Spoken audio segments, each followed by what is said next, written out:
Live from the central coast of California, this is NASA's launch coverage of Sentinel-6 Michael Freilich.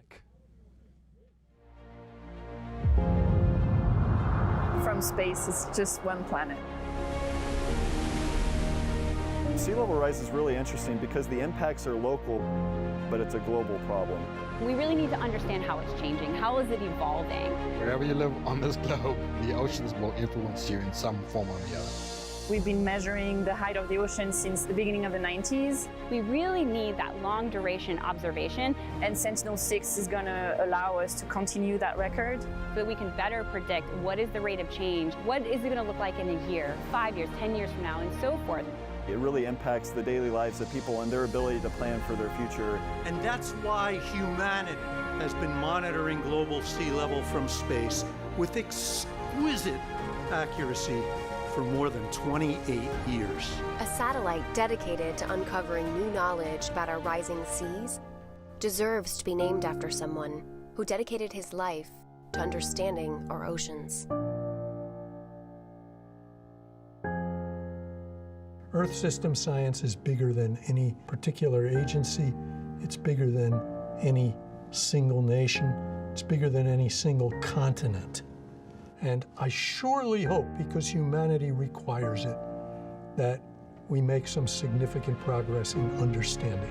You start to realize the importance of understanding what sea level is doing now, and we can use that understanding to know what sea level might be doing in the future. Scientists around the world are using this data to help people. The importance of this project and where it touches is on all walks of life all across the world.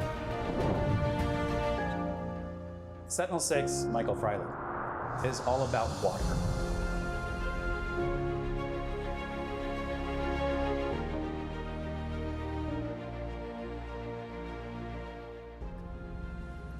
And in just about half an hour, this SpaceX rocket will launch the Sentinel-6 Michael Freilich satellite into space to continue the important work of monitoring changes in our oceans around the world.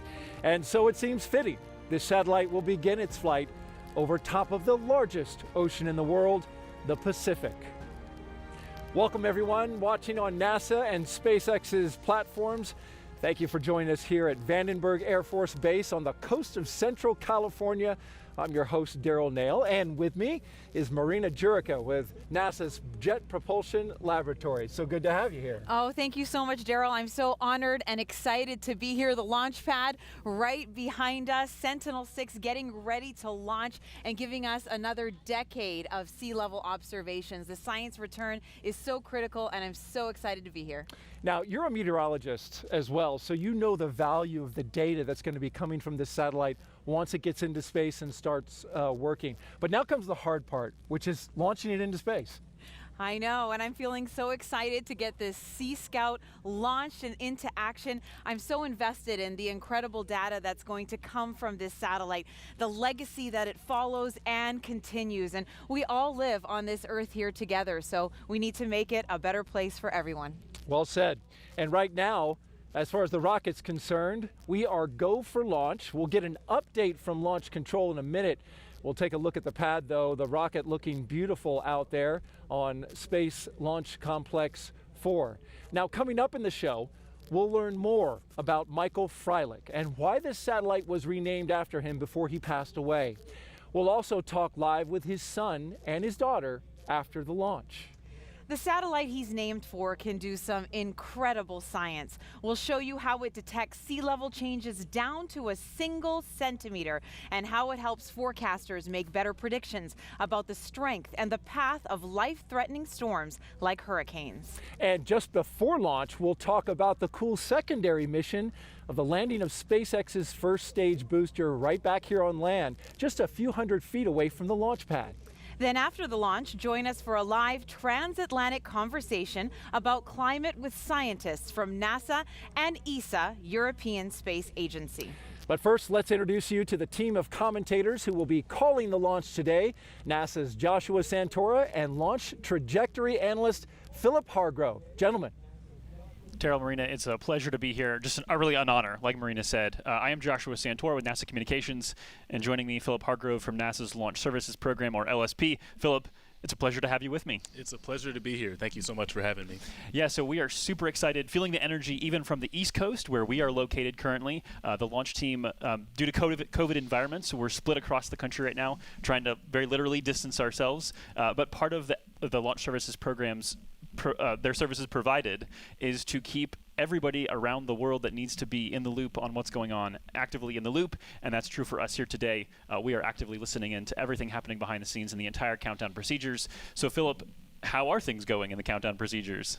Yeah, things are going really great. It's been a big week of preparation, and we're finally in the final stretch, just about 25 minutes or so until launch. It's been a smooth count so far this morning. The teams got on console about 3.5 hours ago, around 6 a.m. Pacific time.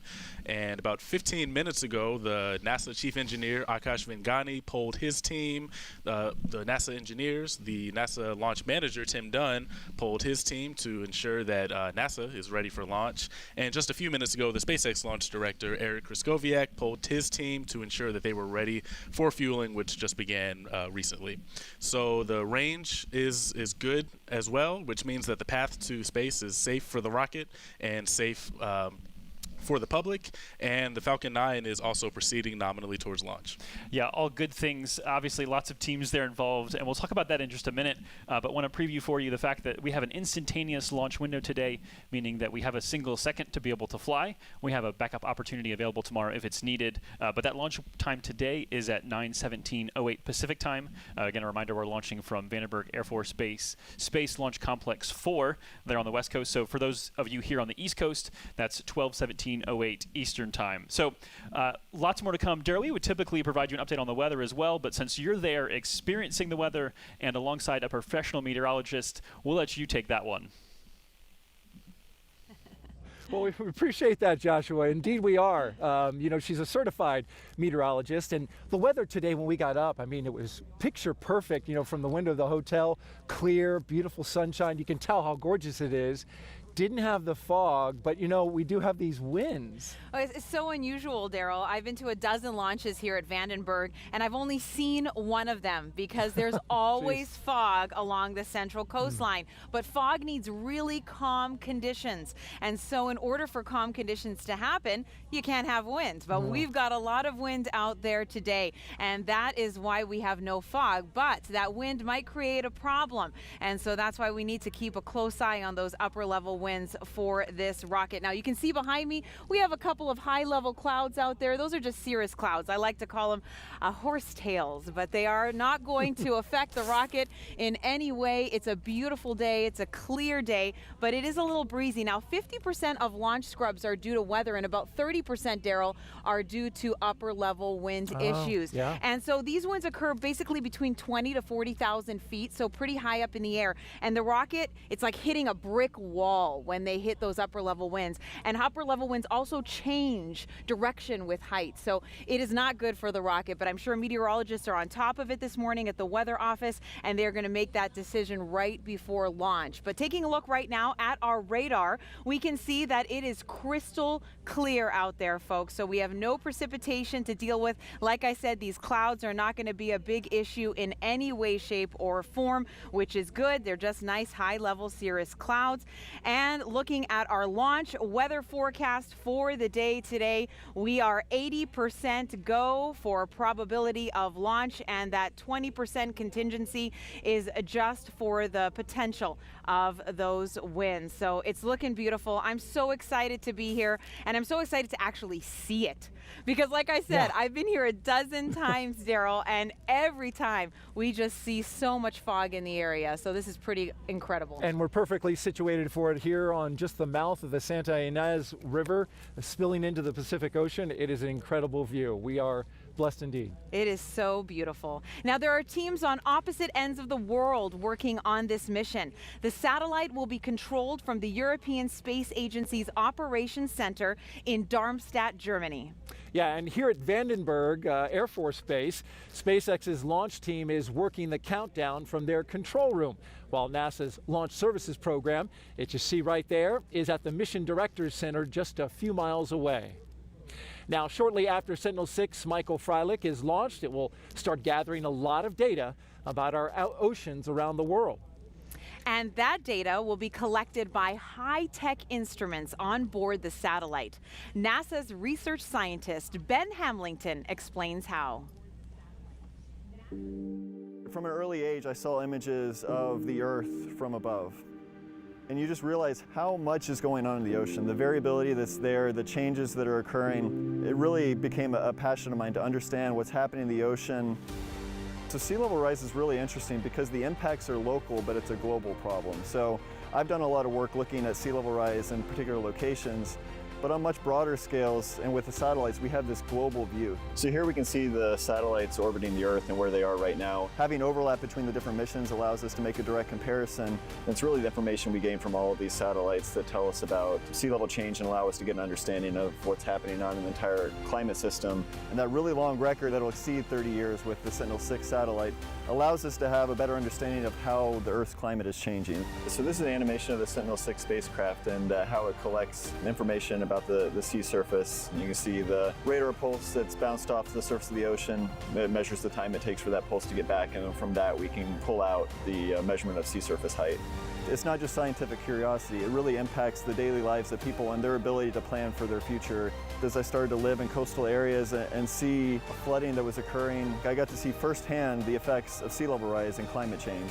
You start to realize the importance of understanding what sea level is doing now. We can use that understanding to know what sea level might be doing in the future.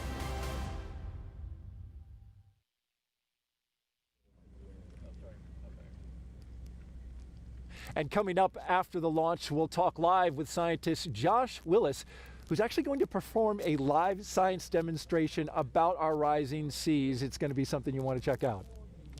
And he is so incredible. I'm so glad Josh is with us this morning.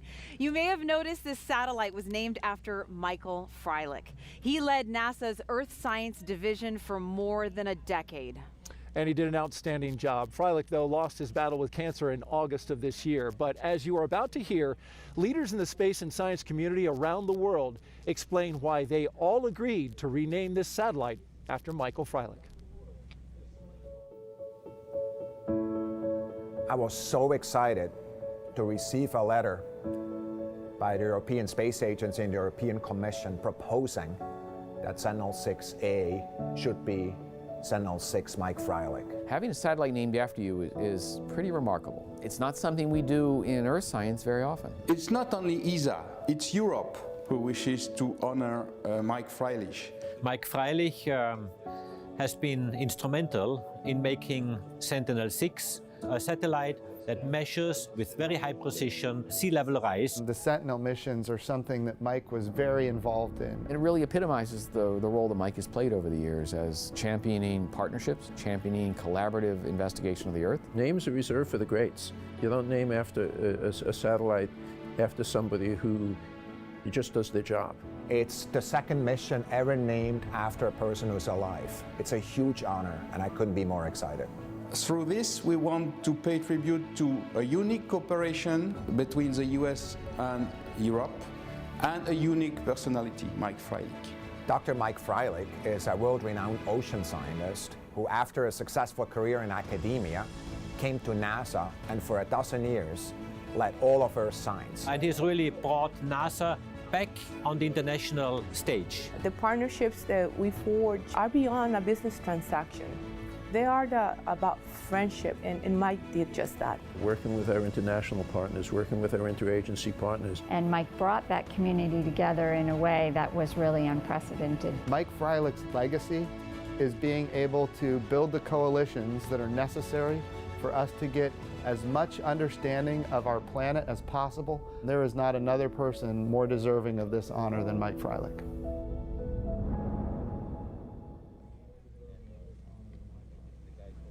Michael Freilich touched so many people personally and professionally, and you had a chance to listen to him one time. I did. He spoke at an AMS conference, and he was just so moving. His passion for Earth science missions was just incredible, and it was an honor to be able to hear him speak. Now, the Sentinel-6 Michael Freilich satellite has a long journey ahead to get into space. But before it starts orbiting the Earth, the satellite already traveled halfway around our planet just to get to the launch pad behind us.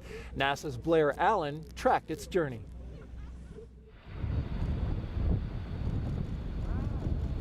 On September 24th, Sentinel-6 completed its flight from the Airbus facility near Munich, Germany, to Vandenberg Air Force Base and was transported by truck to the SpaceX facility at Space Launch Complex 4.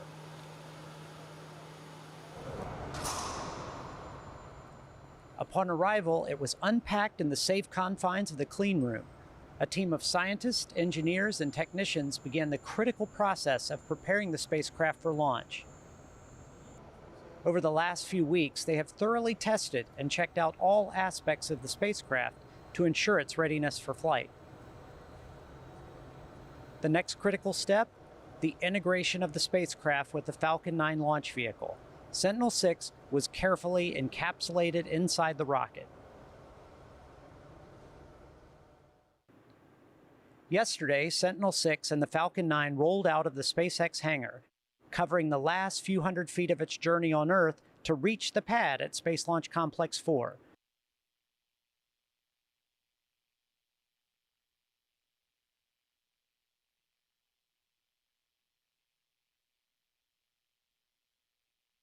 Once vertical, the rocket is ready for all final checkouts before launch.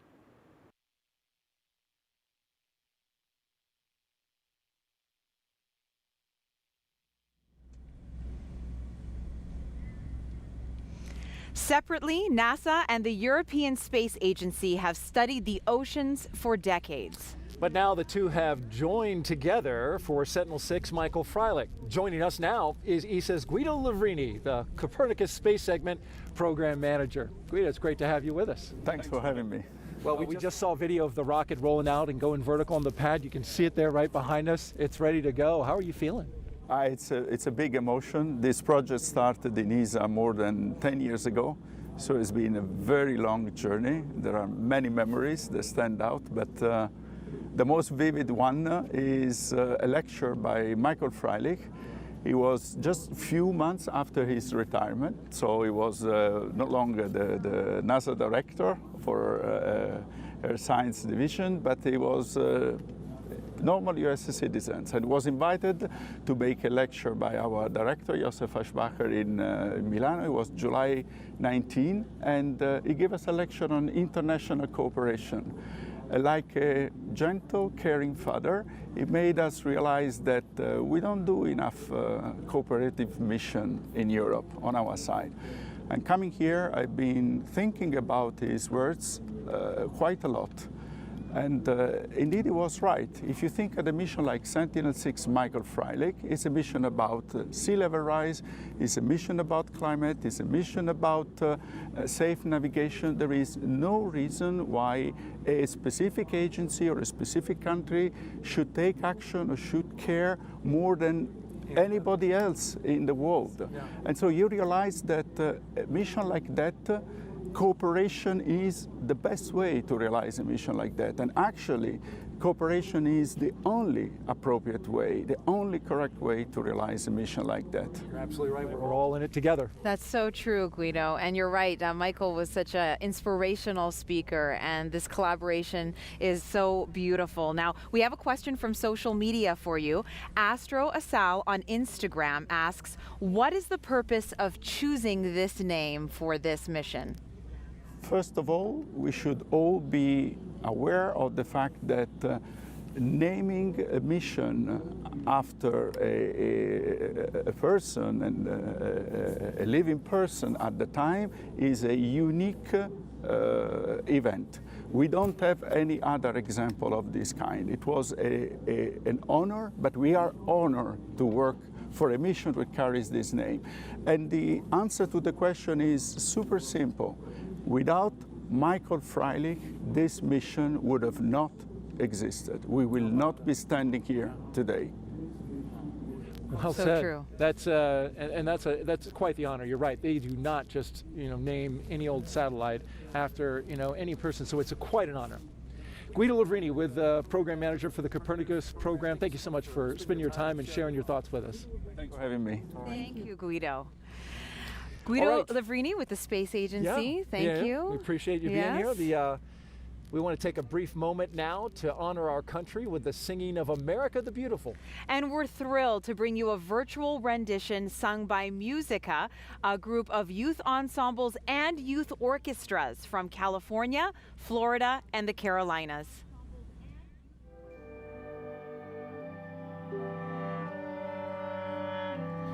Oh, beautiful for spacious skies, for amber waves of grain, for purple mountain majesties above the fruited plain. America, America, God shed His grace on thee, and crown thy good with brotherhood from sea to shining sea. Oh, beautiful for patriotry that sees beyond the years. Thine alabaster cities gleam, undimmed by human tears.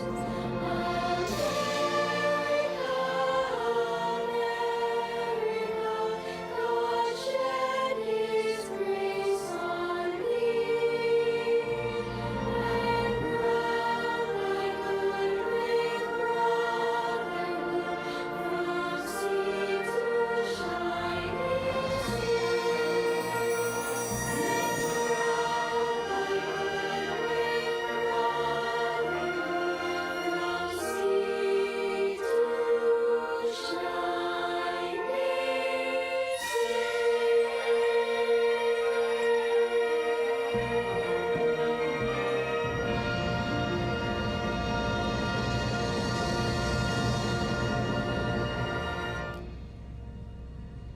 Oh, that was so beautiful. That And was it's so nice. great to see all the kids playing and singing. Oh, that was just lovely. And there's some applause from I our know, audience from gathered our here. And audience that's, here. that's tough to get everybody in tune when you're not together. All in separate locations, but so many orchestras and singers across the country are doing just that to keep the arts going. It was beautiful. All right. Well, we are now T-minus 10 minutes until launch, and this mission has a special treat for everyone watching. SpaceX is planning to land their booster just a stone's throw away from the launch pad.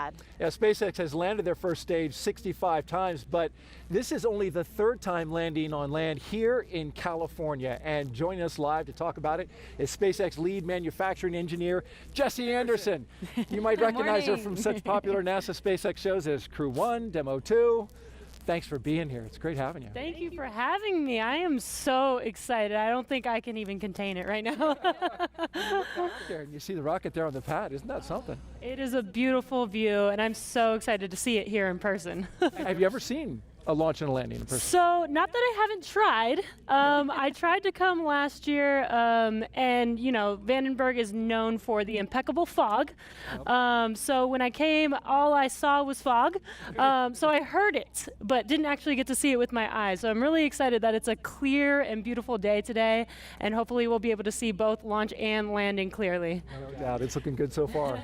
Now, for those of people who are unfamiliar with the process, how exactly does the booster landing work? Oh yeah, this is really cool. So after stage separation, second stage makes its way on its way to orbit, but first stage actually does a flip maneuver. So it continues to gain altitude and actually does kind of like a backflip. And then we have 3 burns that it does. So when it's doing that backflip, it does the boost back burn, which is 3 of the 9 Merlin 1 engines reigniting.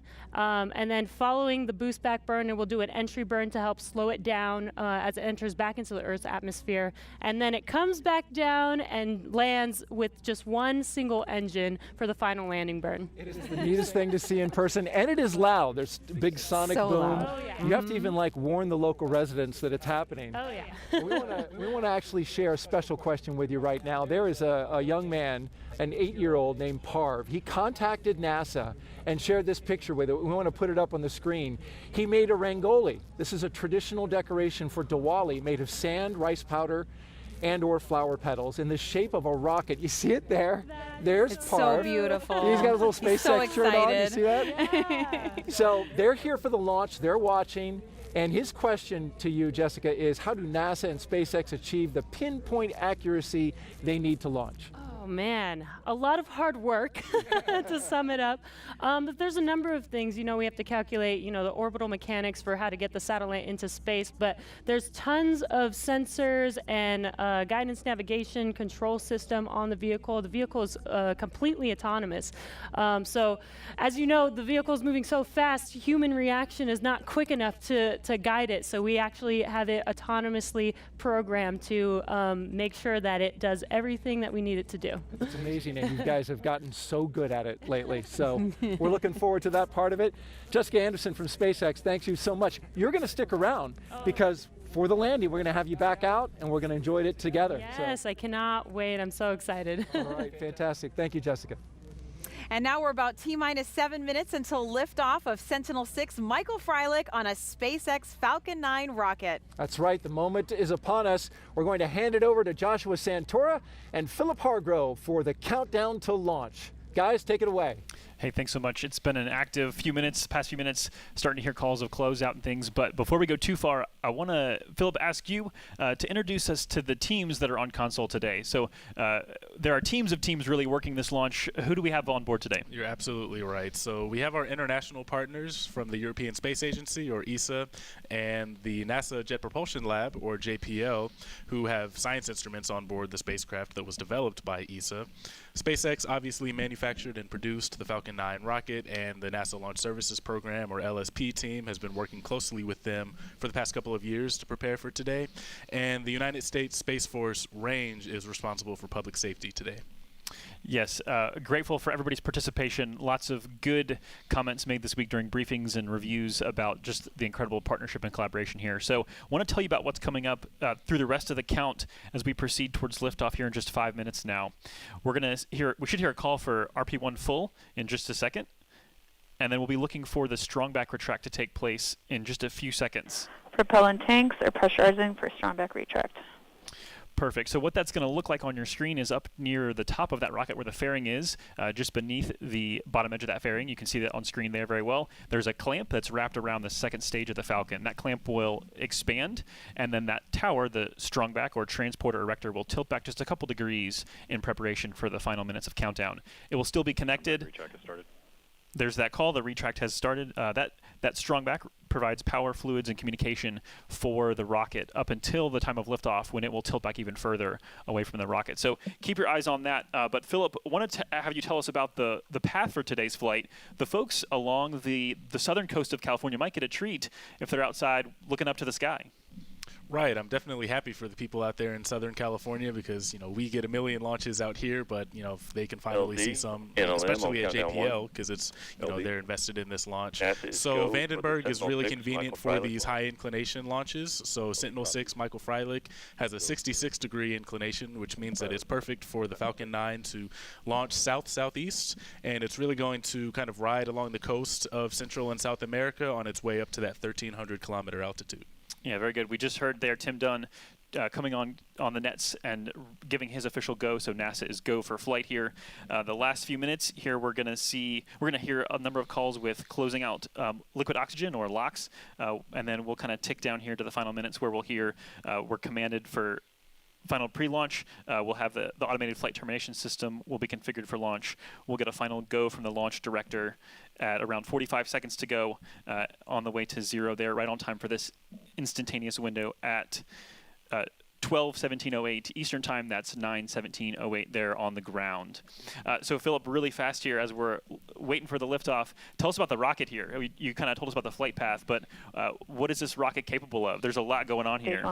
Right, there's a lot going on, and we have some beautiful views of this Falcon 9. So you can see it's a two-stage rocket. The first stage, or the booster, goes about 2/3 of the way up, and that actually provides 1.7 million pounds of thrust, which is going to get the vehicle and the spacecraft off of the pad.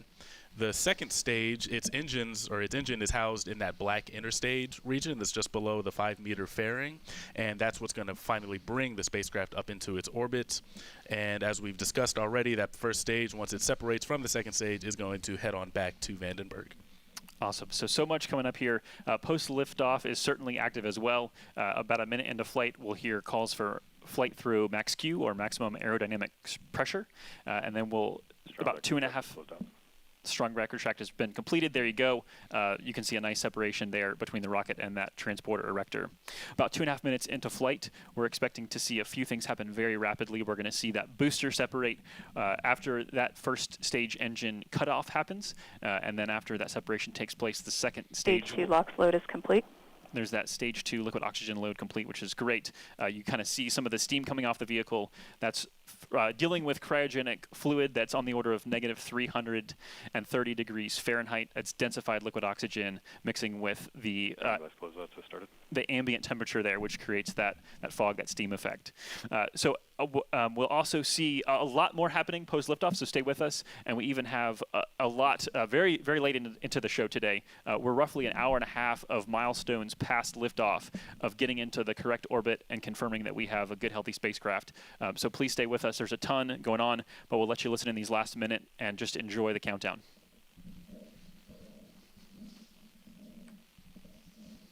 Falcon 9 is in startup.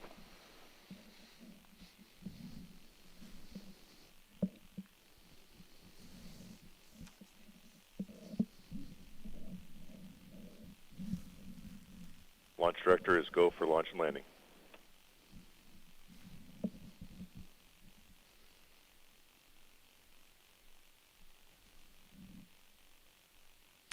You may notice some water beginning to flood the pad here. That's very intentional. That's actually a sound suppression system that occurs to allow the sound of the vibration of the sound to actually be suppressed, and it also helps with some cooling as well. Falcon 9 is configured for flight. T-minus 15. 10. 9. 8. 7. 6. 5. 4. 3, 2, 1, 0. And liftoff of Sentinel-6 Michael Freilich, continuing a legacy of ocean observation and international collaboration to benefit all humanity.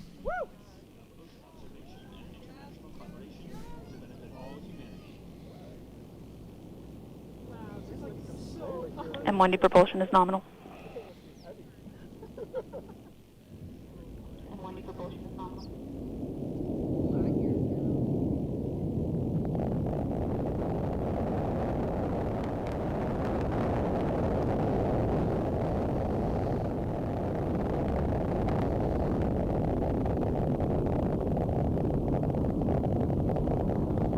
Power and telemetry nominal.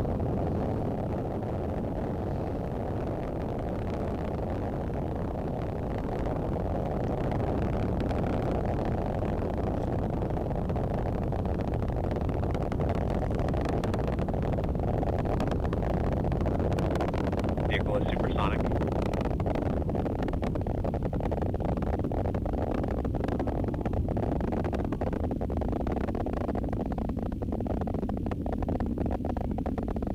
Vehicle is experiencing maximum aerodynamic pressure. So there we heard that call for max Q. We also heard vehicle is supersonic, meaning it's traveling faster than the speed of sound. A beautiful shot there from the first stage looking down towards Earth and seeing the plume there created by those 9 Merlin 1D engines.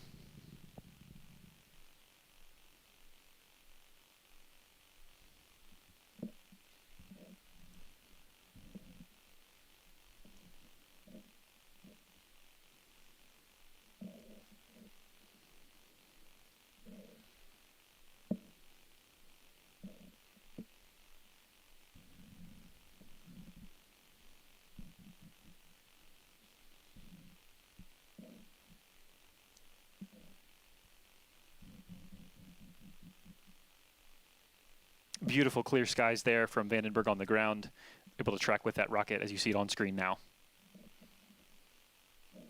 Just a reminder coming up here very quickly, we're going to hear booster or first stage engine cutoff. Stage separation confirmed. Booster separation is there, visible on screen now. Beautiful shot. There's the backflip, as Jesse mentioned, beginning with the Falcon booster.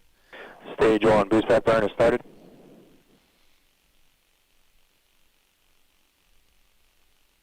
And that second engine looks like it has lit. You can start to see the engine bell there turning an orange. Vehicles are following nominal trajectories. Fairing separation confirmed. And there goes the fairing. That's exposed. That is Sentinel-6 Michael Freilich there on your screen. That is the satellite that has been exposed now because the fairings have been jettisoned and separated, and you just saw it there tumbling away. Some beautiful shots on the way to orbit.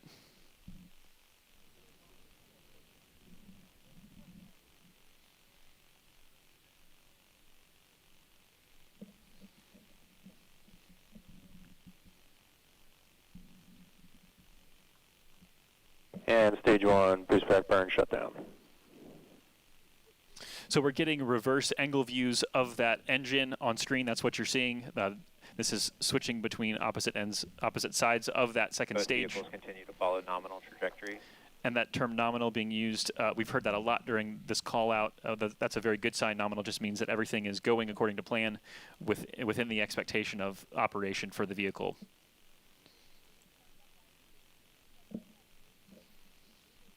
So we are, there, a great shot from the first stage. You can see the hypersonic grid fins there that are expanded, those honeycomb-shaped structures. As the booster begins to enter the atmosphere, those will be able to help guide and stabilize the booster to make sure that we hit that pinpoint landing like we heard that question asked. How do we ensure pinpoint landing? And those grid fins play a huge part in that. That second stage is in the middle of its first burn. This burn will last approximately 6.5 minutes. And then there will be a long coast phase today. And then we will have a very short, a relatively short second stage, second burn to put us in the correct orbit to follow that path of the Jason series, as we heard earlier.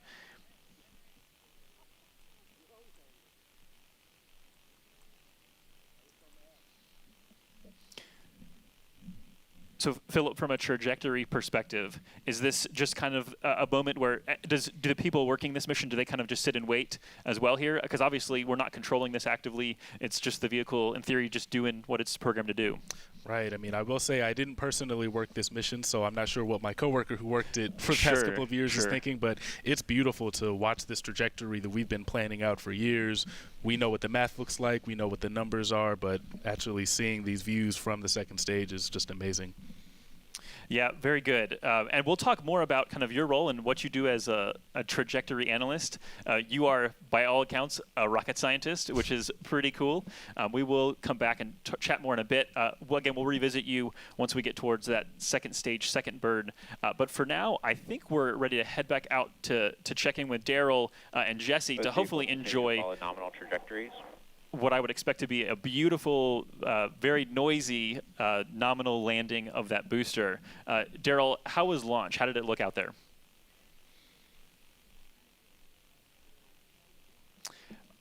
All right, we're going to hang off. They're not quite ready yet. I'm sure they're just enjoying it. They probably got up to watch that launch, and they're probably getting positioned again. So I don't blame them. Me neither. Yeah, they should definitely soak it in.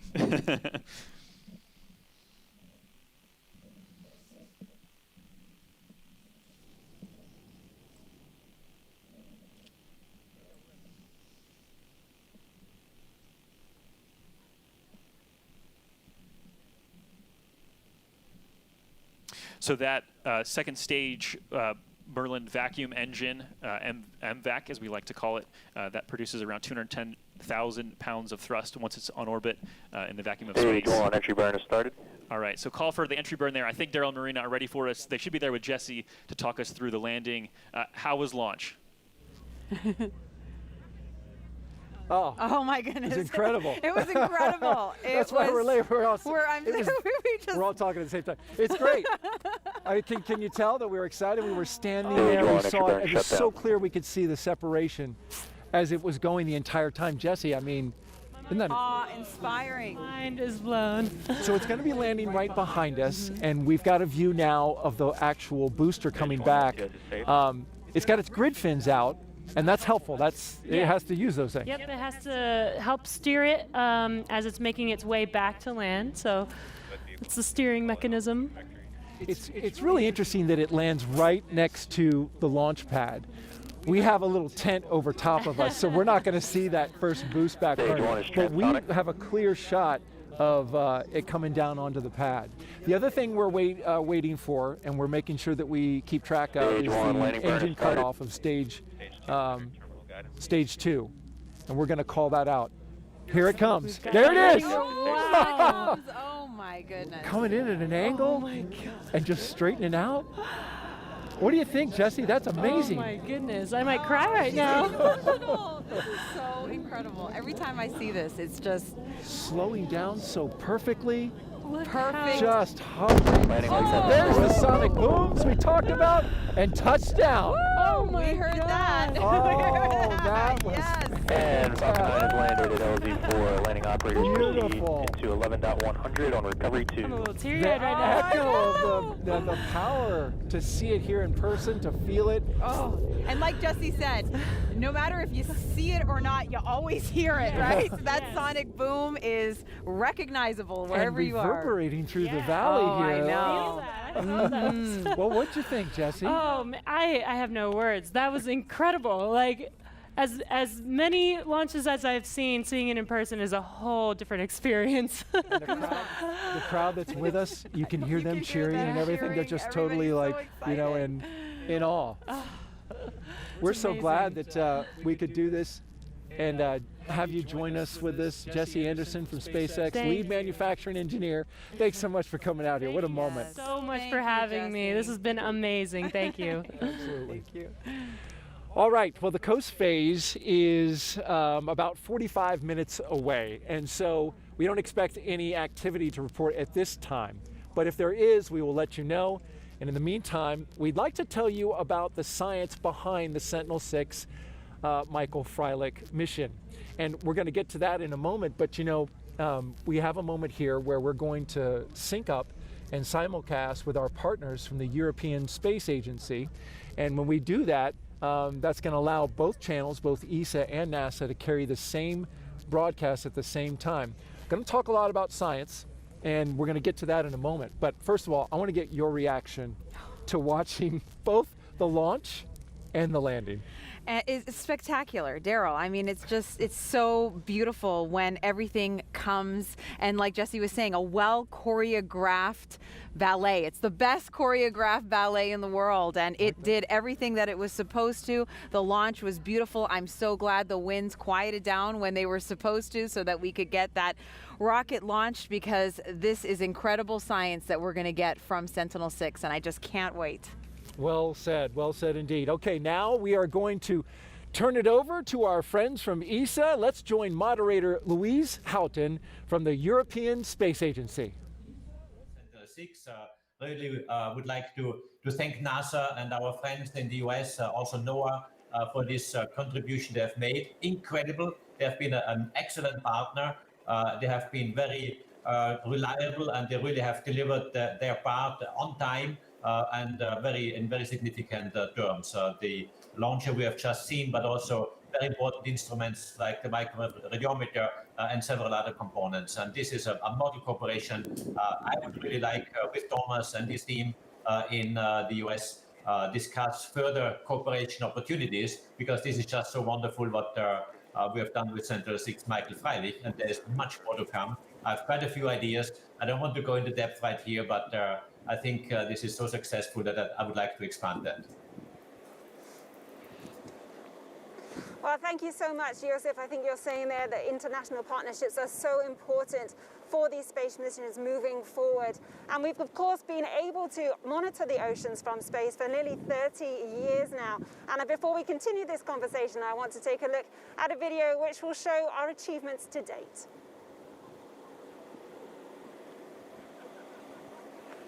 Right. Sorry, this is a little... You're coming back to me, or? Yeah, we are. What would you like to ask me, so I can gather my thoughts? It's okay. Not it? What difference is Sentinel-6 making to revolutionizing oceanography? Okay. got time. We got plenty of time. You'll be out after the video. You'll have like six minutes. I don't hear the video. I don't hear the video. She's missing. She doesn't have a feed. Give me a cue. Count you down.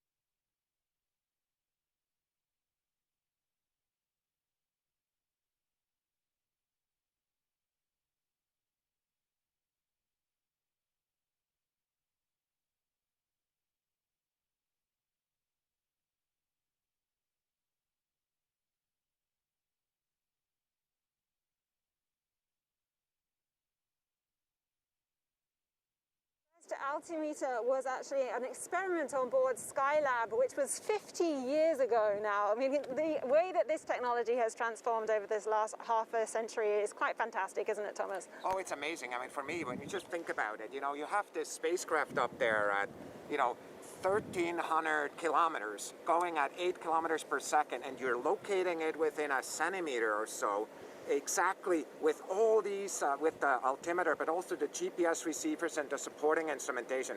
For me, it's mind-boggling, and of course, it's so important because it affects our lives in a direct fashion every day, even if we don't notice that. What challenges do you think that we're going to come across in the future with working with this international partnership? So look, I believe that for the first couple decades, the question really was, are the ocean levels rising? The question to that is absolutely yes. Now, the question that we're dealing with, and as an international community, is how are we handling these rising oceans, and how do we make sure we don't go to levels that we don't need to? And so for us, kind of the local impacts of those around the world, whether it's in Europe, whether it's in the United States, and everywhere else, are what's going to drive our research, and therefore the high resolution that this spacecraft provides us is absolutely critical. So that's the questions the international community has to come together to deal with these problems, because each one of those assets, serves all of us. Well, we have been hearing more and more about how oceanography has been revolutionized by satellite observation. So Nadia, maybe you can tell us a little bit more about why Sentinel-6 is making such a difference in that development.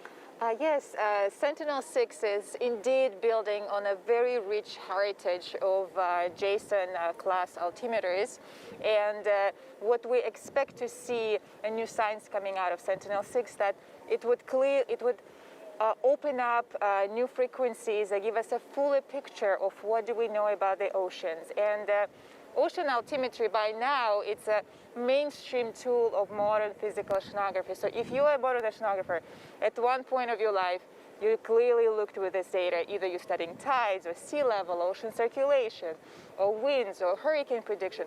You were exposed to this data, and we expect from Sentinel-6 to continue doing this discovery on a higher resolution and longer timescales. Well, if Craig can hear us over in Europe, maybe I can come to you as well, Craig, and ask you your opinion on how this technology is really changing how we monitor the oceans.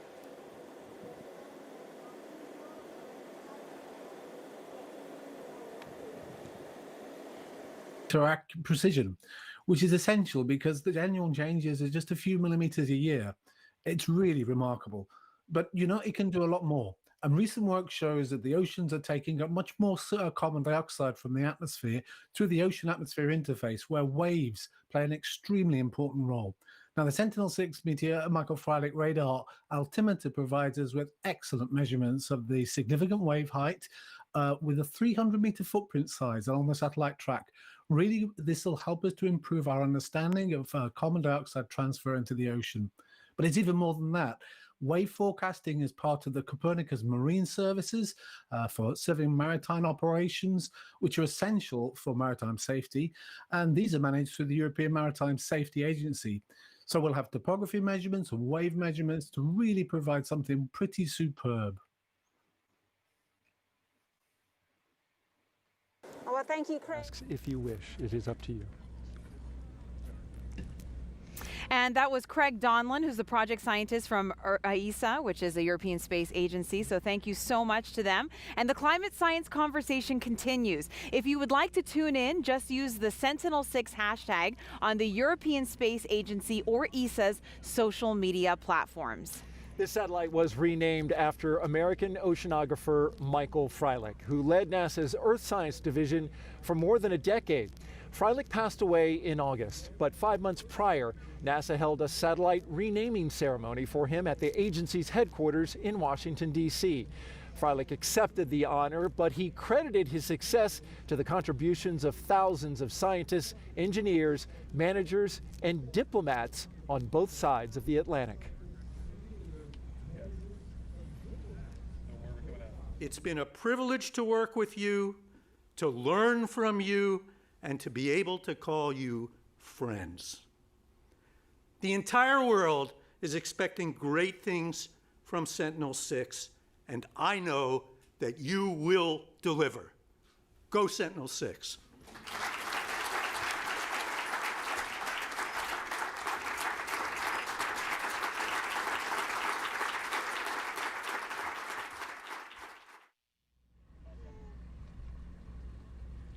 Certainly, he would have been thrilled to see this launch today. Joining us now is Daniel Freilich and Sarah Freilich, Michael's children, son and daughter. Thank you so much for being here. Thank you so much for having us. Very welcome. So, you know, you just saw this launch. Your father's name is on the satellite. What were your thoughts as you were watching that? It was gorgeous. Like, I haven't seen something that beautiful before. It's my first time seeing a launch from out here, and to just see that was incredible. Like, it means so much to see and feel it. You know, like, I'd heard him talk about feeling it, and feeling that as it goes is just incredible. Amazing. And we all talk about him in the space community as just being such an inspiration. I had the honor of hearing him speak once as well. And you guys know the man outside of the work. So tell us a little bit about him. So our dad was passionate, and like whatever he chose to do, he wanted to like be a big part of it, and like was in all of the communities. And I like to tell people I didn't have heartthrobs on my wall. I had ESA and satellite images as the posters. And so that was just who my dad was. He shared it with us, and you know, like he was always there. And I think another thing is, you know, he cared about things at all levels. So not only did he care about an individual mission, but he cared about how it affected the entire world. And he did that with everyone he worked with. You know, he talked about the people that he worked with. He talked about all of the science that happened. When we were going through his papers, actually, we found that he still had the science papers written about the impact on the world. So he, even as he moved on, like, he just cared about every part of the process, the people, the science, and what it meant for humanity. You guys were sharing a nice moment with me yesterday when you said that you know, you have talked to the people who worked with him. They talked about you guys, and then he talked to them about you. And so just sharing, you know, the mutual experiences, and said that he was just the real person, the real deal. Yeah, and he would push everyone to be their best in order to make everything better. And we don't want to forget about Rosie here. This would be his grandchild, right? His first grandchild that he got to meet, so that was very special. Yeah. She's rocking the Sentinel-6 shirt. Look at that. You know, Sarah, you're a science teacher, right? So what part of this kind of carries through to what you do today? So I think like we do a big unit on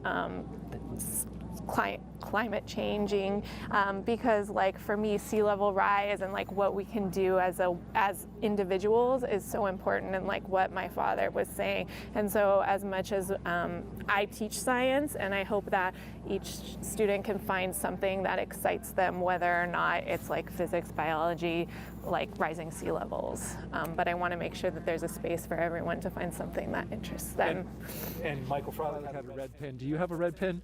Rosie has a red pen. Rosie does. Yeah, so Rosie got a red tradition, pen. Rosie. Yeah. Just mark it up. And it's so important, like you said, for future generations to be inspired and make a difference. Yeah, Thank you, guys. That's what he wanted us to understand, that this was our planet and it needed to be better for everyone. And so he always said to us, it's not that there's climate change, but the climate is changing, to try to build unity around this topic and have everyone understand what impacts they can make and why it's important to all of us. That's very well said. Daniel Freilich, Sarah Freilich, and Rosie. Yes. Rosie, we're so glad that you could be here for this moment. Thank you It's so just much. incredible, and thank you for sharing your father's legacy with us. Thank you for having us. Thank you It's so really much for having us.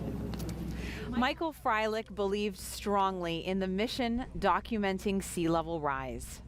Earth's oceans affect us all, from the air we breathe to how they impact our climate. Let's take a look at how Sentinel-6 Michael Freilich will help us continue to explore oceans from space.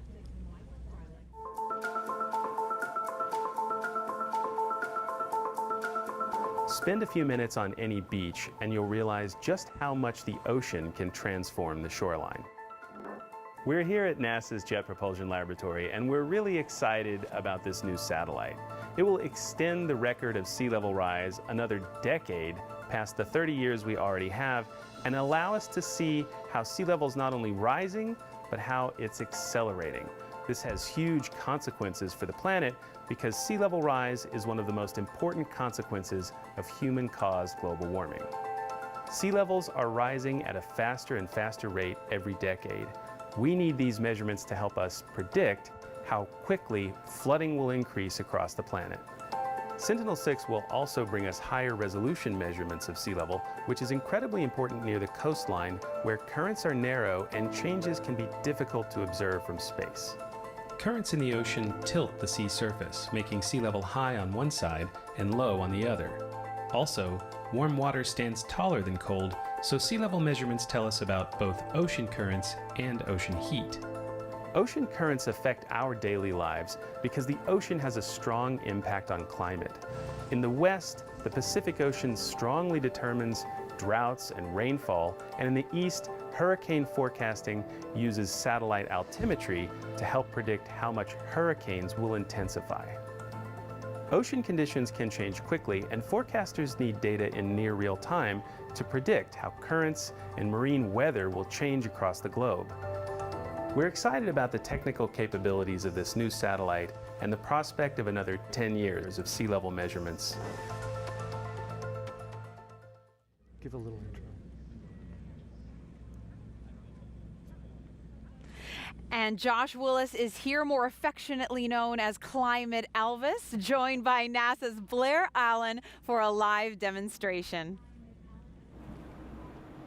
That's right, Marina. Josh is here. The king is in the building with some Thank you. Deep, Thank you very much. deep insight into the science of Sentinel-6. So let's start there. Before we get to the demonstration, tell us a little bit about the science behind this mission. Well, Blair, first I gotta say, that was amazing. I know, right? I just saw that the rocket went up and then it came back down. Yeah. And so did the boom. It lowered the boom on us. It did lower the boom, even when you know it's coming. Yeah. It's still shocking. Boom. Yeah. Sonic boom. It was cool. But it dropped the mic on us. it dropped the mic, as I know you were going to do at the end of this segment. Okay, well, let's hear it. So Sentinel-6 is going to tell us about the sea level. It measures the height of the ocean from about 800 miles up, and it does this with an accuracy of just 1 inch. And yeah, right? Yeah. Pretty cool. Yeah. And so it does that everywhere in the world, once every 10 days. And from that, we can figure out global sea level rise, how much the oceans are rising because of human-caused climate change. So it's pretty neat. Yeah, now one of our followers on Twitter, Ave, wants to know if they're twin satellites, why are they being launched 5 years apart? Yeah, that's a great question. They're twins, but one's the younger twin.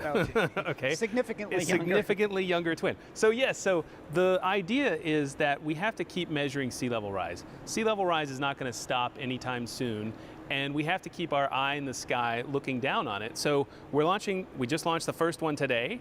In 5 or 6 years, it'll start to age, and we'll launch the second one, and it will continue the record another full decade. And that's a big deal because sea level rise is actually accelerating. So the rate of rise, in the 90s, it was about 2 millimeters per year. In the noughties, it was about 3 millimeters, the noughties, you know, the decade starting in Yeah, 2000. I know, but right. let's see the demonstration. Yeah. Oh, Go okay, ahead. yeah, Bring sure. us So, to it. Yeah. okay, so, all right. What happens when you hold a flame to a balloon? I'm going to say it pops. That's but, right. But I'm just a layman. Well, this layman is right. Let's find out, right? Now, Yep. in order to do this, I have to put on my safety gear. So here we go. There you go. Now, we're gonna do this, all right? Yeah, yep. And it's gonna pop, right? Here we Okay. go. All right, Theoretically. 1, 2. Wow. It was terrifying, wasn't it? Frightening. Frightening, right? Now, what happens when you do the same thing with a balloon filled with water? I'm assuming it pops as well, right? Let's find out. Here we go.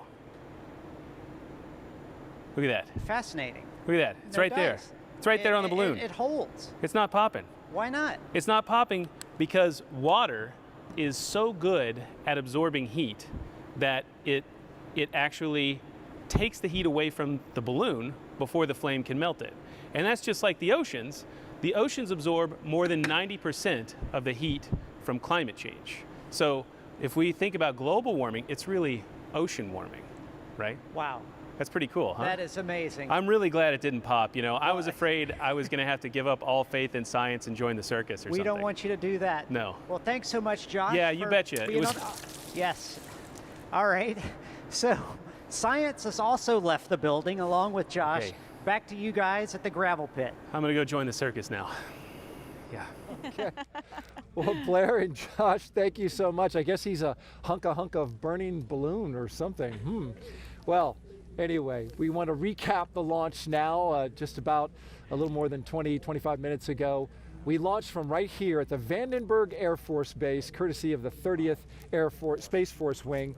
There it is, the Falcon 9 rocket and Michael Freilich spacecraft on at around 9:17 this morning, Pacific time. 12:17 Eastern time. There you see liftoff. The Falcon 9 rocket soaring into a beautiful blue sky over the central coast of California. The launch was picture perfect. Look at the shot right down the center of the rocket as it left the coast here. The mission to launch the Sentinel-6 Michael Freilich satellite into space. And as it got up off the ground, the launch, it seemed the rocket was taking its time, nice and slow. It's a nice heavy satellite up there. But once it cleared the tower and got up into the upper parts of the atmosphere, boy, it started to race. Michael Freilich's family were on hand to watch the launch, and it was just an incredible sight to behold. A wonderful a time had by all. We had guests and friends and relatives of Michael Freilich out here to watch it. And then just a few seconds later, about 8.5 minutes to be exact, the booster came back down to a nice soft landing. Just several hundred feet away, there came the booster touching back down on the landing pad. SpaceX now able to reuse that booster. And now the spacecraft is in flight and we are tracking its progress. Joshua Santora and Philip Hargrove are keeping an eye on the progress of the launch. Oh, that was just It was something, wasn't it? inspirational. It's incredible. So beautiful. All right. Well, there are more than half dozen international partners on the Sentinel-6 mission. Yeah, the European Commission paid to build the satellite earlier, but we spoke to the Europe's ambassador to the United States, Stavros Lambrinidis, about its importance to Europe. Ambassador Lambrinidis, thank you so much for being with us. Thank you for having me. I want to ask you, first of all, how important is the data that comes off this satellite for the continent of Europe? It's supremely important because as we are coming out of COVID and we're trying to rebuild our economy and the health of our people, we're doing so by protecting the climate and protecting the environment. Climate change is an existential threat for all of us, and we need all hands on deck to address that challenge. And, you know, today what we're seeing, what we saw, is an exemplary story of European and American friends working together for the greater good. For Sentinel-6, we pulled together our best engineers, our best scientists, our best resources. We mobilized the public and private sectors to produce the most advanced ocean monitoring data in history. With that thought, I want to ask you on a personal level, what is the significance of this launch for you? Well, I'll tell you, as the EU ambassador, I am proud I am deeply hopeful for the future of our planet, and I am touched. I am proud because Sentinel-6 is at the center of the European Union's Earth observation program, which is called Copernicus. And I'm especially proud that we are making this decisive scientific move in partnership with our American friends.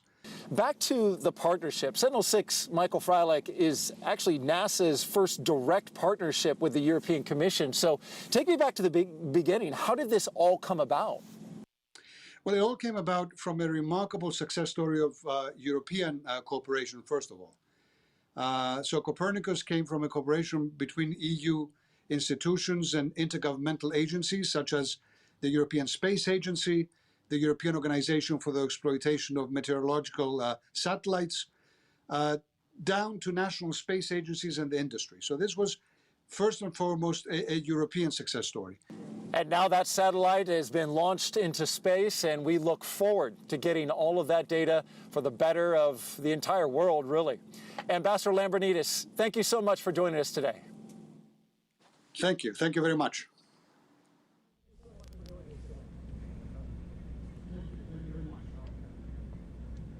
Meteorologists understand the critical importance of advance warnings of severe storms across our nation. One of the instruments aboard Sentinel-6, the Global Navigation Satellite System Radio Occultation, or GNSS-RO, will be the next tool for more accurate forecasting. Let's take a look.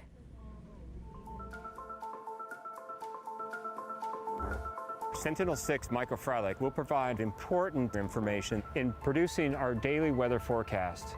So how does this work?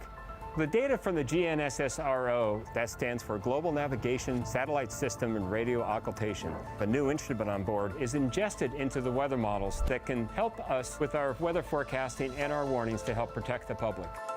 This mission will use a special technique called radio occultation, which measures tiny changes in the radio signals broadcast by GPS and other navigation satellites. The GNSS-RO instrument essentially measures the time delay of the radio signals as it goes through different layers of the atmosphere. So this allows us to unravel the temperature and moisture content of the atmosphere layer by layer. Most of the weather that we experience comes from our west over the ocean that lacks conventional observations like what we have over land.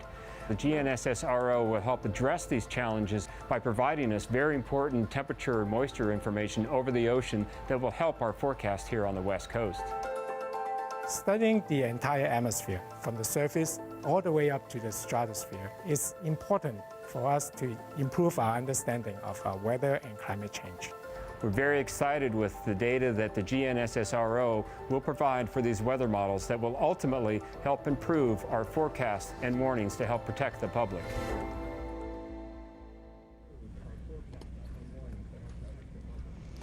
Eric Louliette is the NOAA, the National Oceanic Atmospheric Administration's program scientist for Sentinel-6. NOAA is one of the Sentinel-6 partners and will use the data from this satellite on a daily basis. Thank you so much for joining us, Eric. Thank you. It's a really exciting day to see that beautiful launch. Oh, it was so spectacular. How will Sentinel-6 help meteorologists at NOAA and across the nation? The GNSS-RO instrument will provide a temperature and humidity profile throughout the atmosphere, which is pretty awesome. Yeah, indeed.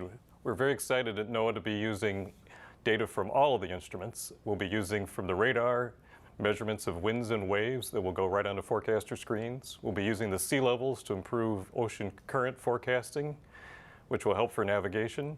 We'll also be using those sea levels to measure heat content, which is really important for sustainable fisheries. But as you also say, we saw from that last video how we'll be using the GNSS-RO instrument to profile the atmosphere, measuring humidity and temperature in the layers. And that'll help us do all sorts of improvements to forecasts, including using the atmospheric measurements to monitor hurricanes from their formation all the way through their whole life and dissipation.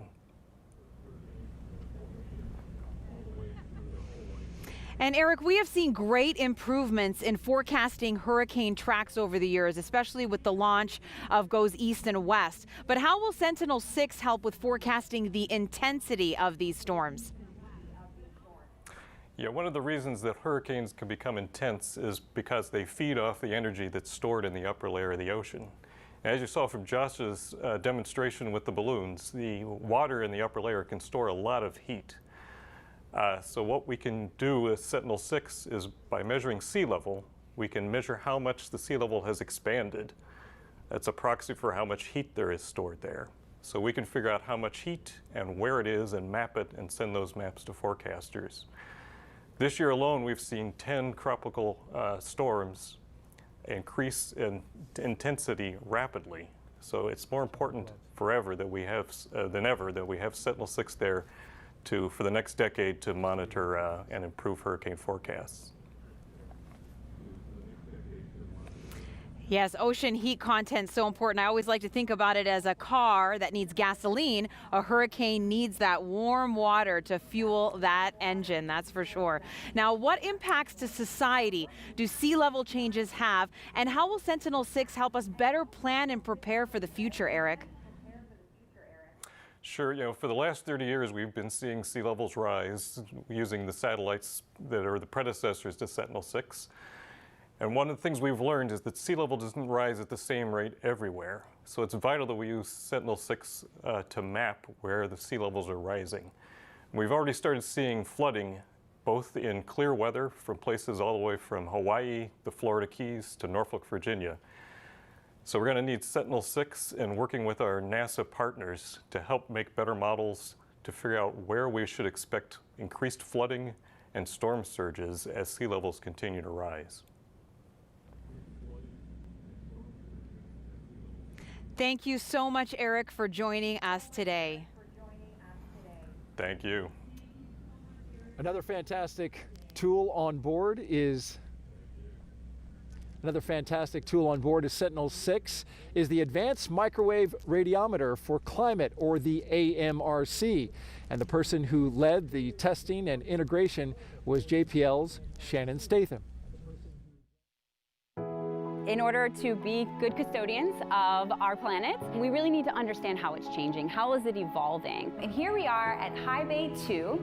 This is actually a clean room, and each component gets tested on its own, and then we assemble it together. So my team was responsible for assembling, testing, and delivering AMRC for the Sentinel-6 mission. And this is where we built it. AMRC is the Advanced Microwave Radiometer, one of a suite of instruments that work together on Sentinel-6 and then give us the very high resolution heights of the oceans. So we are in the antenna range at JPL, and this is where we tested AMRC. We need to know that what we send into space is going to survive. I've always had an affinity for arts, singing and dancing, and so one of the things I've been doing more recently is sewing. And my dress, I actually sewed.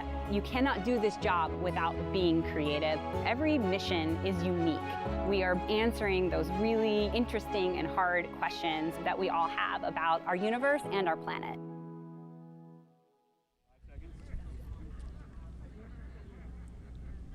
Shannon Statham joins us live now on this exciting day. Boy, what a textbook launch. Welcome, Shannon. Thank you so much for having me. Yeah. Now, you work on the Advanced Microwave Radiometer for Climate instrument. Now, what is the exact role of the AMRC?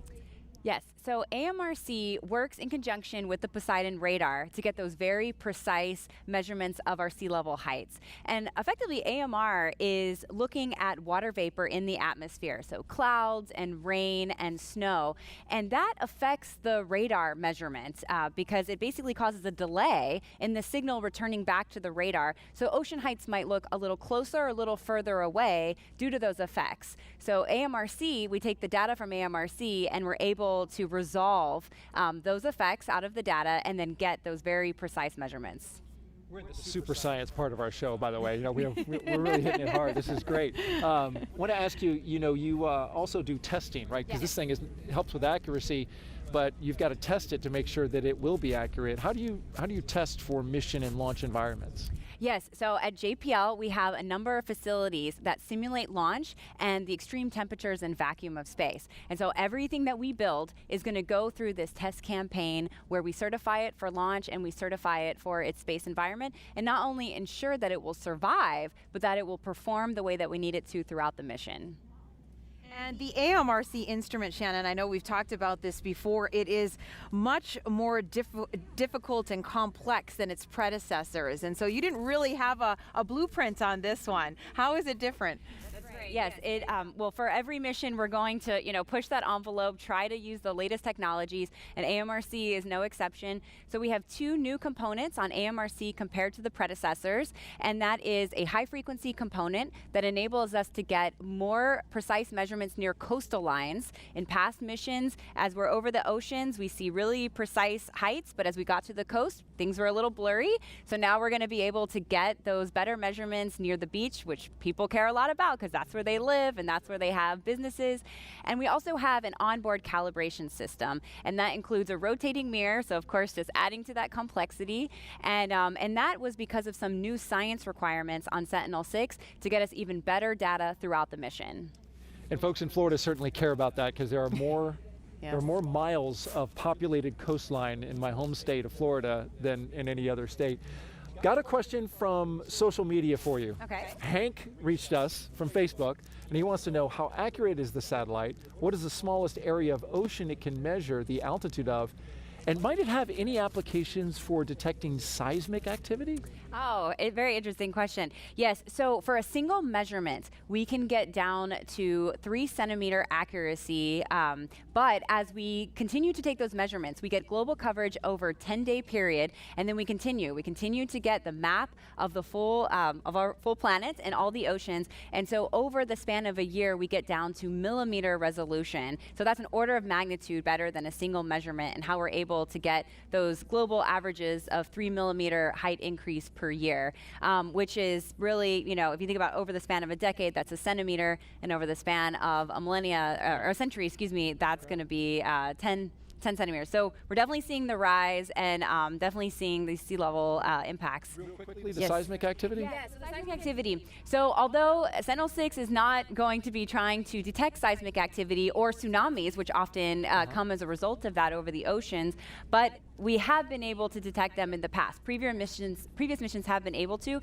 but really what we're going to see is any changes in the sea levels as a result of that seismic activity and any tsunamis. Very helpful. That's all data that is very important to our world. Shannon Statham, thank you so much for joining us from JPL. Thank you so much for having me. Yep. Thank you, Shannon.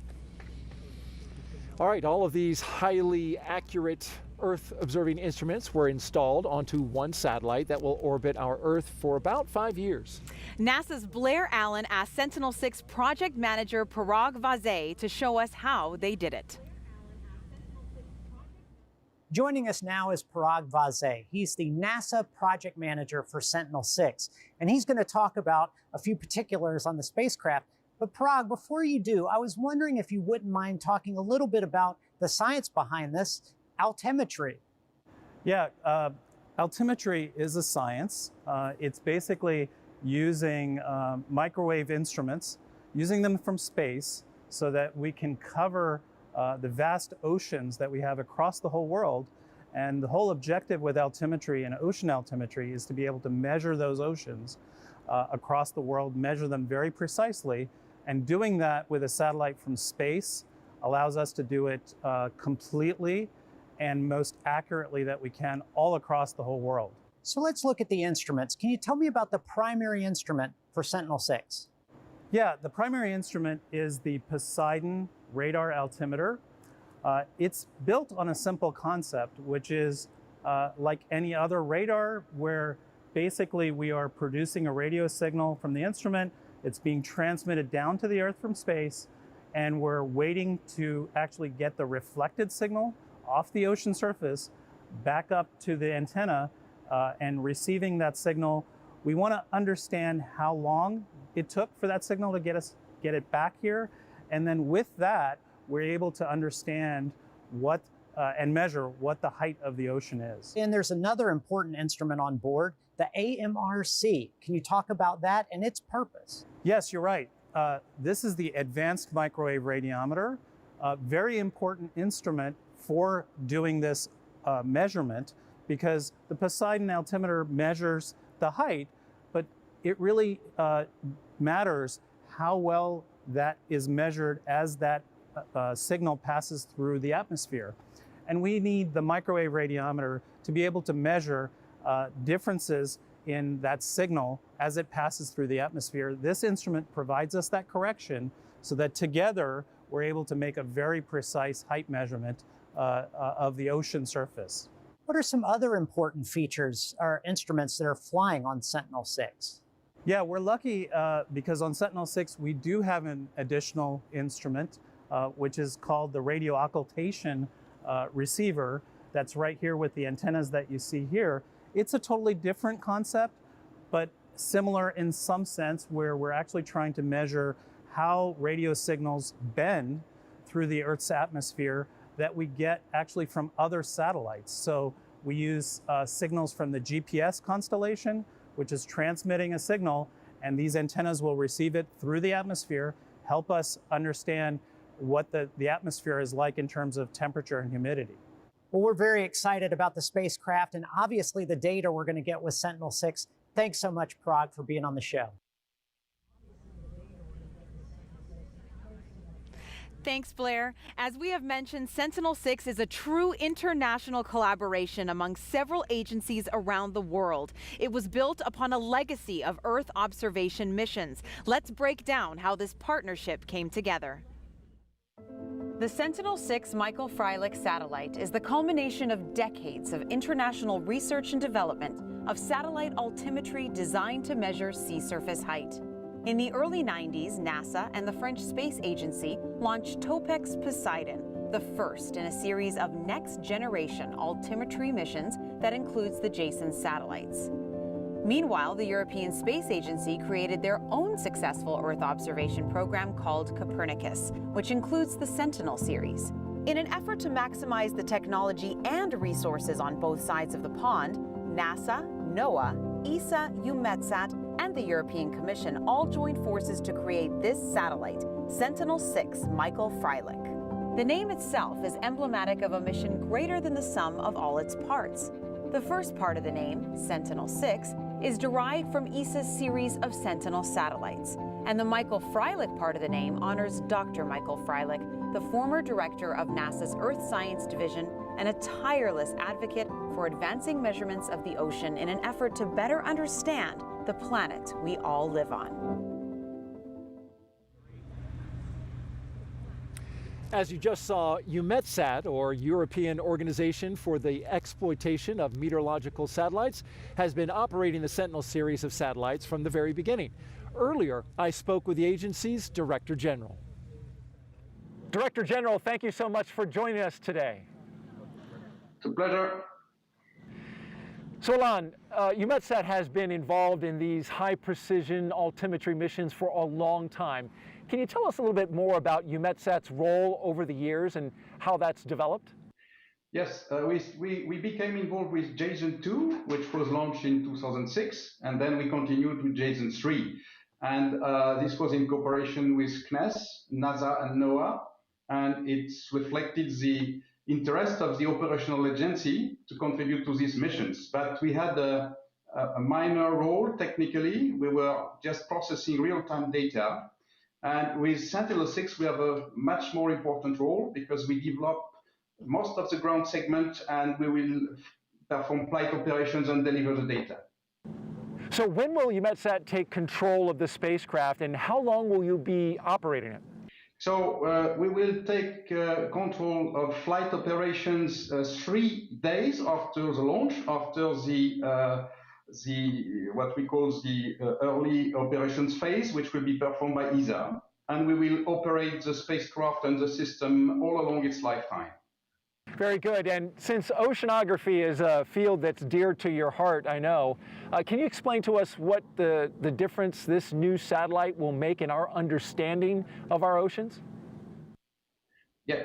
First of all, this satellite will preserve the integrity of a unique record of mean sea level started with Topex Poseidon in 1992. but it will also improve the accuracy further. So we were 3.5 centimeter with Topex, we were 2 centimeter with JSON, we will be 1 centimeter for this spacecraft, and we will also have better spatial resolution along the track, 300 meters instead of 7 kilometers. So it's a major improvement, will come closer to the coast, and it will be very important, not only for climate monitoring, but for forecasting heat waves in Europe, for instance, cyclones, and also whether the next summer will be unusually hot. So that's what we expect from this mission. And we've talked a lot about cooperation, Director General. So how important is that to EUMETSAT in this endeavor? So to make it short, one of the aspects of cooperation is science. But I would like to close saying that at this meeting, the ambassador of the United States in Japan, Caroline Kennedy, was given the floor, and she said, "I am a fan of Michael Freilich." And so tonight, the US and Europe are fans of Michael Freilich. Well, thank you for sharing those thoughts on Michael Freilich, and congratulations on the successful launch of Sentinel-6 Michael Freilich into space. Director General Alain Ratier, thank you so much for joining us. You're welcome. It's time to check in on the progress of the launch operations. That's right. Joshua and Philip, they are about to light that engine for the second stage, but it's not expected to last very long, right? Yeah, that's correct. I'm just checking my comm loops here, make sure we're hearing everything. We're expecting to hear that call for the second stage, second burn, any second now. So we're kind of in a holding pattern here, just kind of cycling back on the day. We had successful on-time liftoff at 9:17:08 Pacific time. There you see on screen, that's a track. Nominal payload insertion orbit. That's a great call. I believe, Philip, help me. I believe that's a call for, like, we've completed the second stage burn, a nominal insertion orbit. That's where we wanted to get to, right? Exactly. Yes, the first stage did most of the work of getting out of that gravity well to get away from Earth into orbit, and then that second stage, second burn, was really just tweaking to get into that final circular orbit. Yeah, fantastic. And we're seeing now some great shots from that second stage, and we saw the spacecraft there a second ago. So that track that the rocket has flown, it's tough to see because this is simulating, this image on screen is simulating being in the shadowy part of the Earth right now. So if you look really closely, you can see we're kind of approaching, if not in the Indian Ocean now, we're to the east of Africa. The track, as Philip mentioned earlier, that 66-degree inclination kind of put us around the tip of South America and then around the tip of Africa without actually dipping down to Antarctica. So kind of a fun track to take. We're expecting to have signal acquisition of the spacecraft over around Alaska. So lots to come ahead. But Philip, I want to ask you about your work, because this is kind of the bread and butter of your job as a flight analyst. You definitely pride yourself on getting to this point and beyond. So tell us about what you do. Right. I mean, be careful with that question because we've been talking orbits all day, so don't get me started on it. But when you talk about trajectories in the launch sense, there's really two pieces. There's what happens when you are in orbit, when you're already in space, and then there's the unique question of how do you get from the launch pad into orbit. So at LSP, at the Launch Services Program, we really speak both languages. So we want to be able to take the work that the spacecraft team does to determine what all of their needs are in terms of where they need to be and when they need to be there, and we help translate that efficiently to the launch vehicle, who has their own process of designing the actual trajectory to get from the launch pad into orbit. So we support that process however we can. Yeah, and that's, as you kind of alluded there, that's really the bread and butter of the broader LSP picture. Working with a spacecraft customer to acquire the vehicle. We heard Tim Dunn speak about that yesterday, just the acquisition of the vehicle and the service to get into orbit as you need to be. So what's kind of that picture like for LSP? What's the process at large? Right, so we really just want to support those spacecraft and do whatever needs to be done to make sure that they are going to be placed into the specific orbit safely. So there's a lot of things that LSP does to just keep a grasp on the evolving launch vehicle markets. Being able to know exactly what the spacecraft is or what the launch vehicle is going to do before it's actually purchased, so we can advise them so they can do their planning years in advance before they're even purchasing their vehicle. So we really just want to sort of be that interface for NASA. Yeah, and I want to check in for a second to say we just heard a call of acquisition for Diego Garcia. That's not the spacecraft acquisition. That's a stage 2 acquisition. So we'll be looking for this spacecraft acquisition over Alaska as we get to the Alaska general geography. And we're hoping to, ahead in our show, bring you the spacecraft separation video live or close to live. It'll be a few seconds delayed. It takes a few seconds to get that signal back from the other side of the Earth where we already are. I do want to go ahead and bring in now another flight analyst, Callie Burke, who's also with Launch Services Program. Callie, thanks for joining us today. Yeah, I'm here in my own little booth in the Mission Director Center. Yeah, I appreciate you. You're kind of isolated there in our booth over there. Glad to have you. And I know you wanted to talk a little bit about today about kind of the choosing of the orbit we're in. Obviously, we had a good call out for nominal insertion burn. So where are we and why did we choose this specific orbit? So as a Launch Services Program, we go where the spacecraft ask us. And so we're going to, if this was the equator at 0 degrees, we're going to a 66-degree inclination. So it's a high inclination orbit. And so it's doing the same one that Jason 3 is in decades of continuous data. And so that going up that high means we go up, as high as Alaska and Sweden, but then sweep down below South America. And so it's a nearly circular orbit. And so it's around, around the Earth, it's about 800 miles above the Earth, which is about 1,300 kilometers. And why such a long coast phase? I know that for those that are familiar with rocketry, they kind of are accustomed to science missions and robotic explorers having a coast phase that can be fairly lengthy. But why this 45-minute coast before the second burn? So with the rocket, we bring all the gas with us. There's not gas stations in the way. So we want to try and use as little as possible. And so just the way that it works is that, we start Callie, I want to jump in there for we a fly second. up in Just the to early say, parts to a we're park. looking at the spacecraft separation right now. I want to let you finish, but we're getting that live, and I wanted to call that out for you. So there goes Sentinel-6. That is a beautiful sight. Watching it drift off there. Again, we are kind of shaded by the Earth, so we're not in direct sunlight at this time. So that's why it's as dark as it is. If the sun were on this side of the Earth, we'd see a little bit more of that, but that's going to kind of just drift off, and that's completely normal and expected. So, Callie, I do want to let you finish. Sorry for jumping in there. No, yeah, that's the part, exciting part when the rocket's done its job.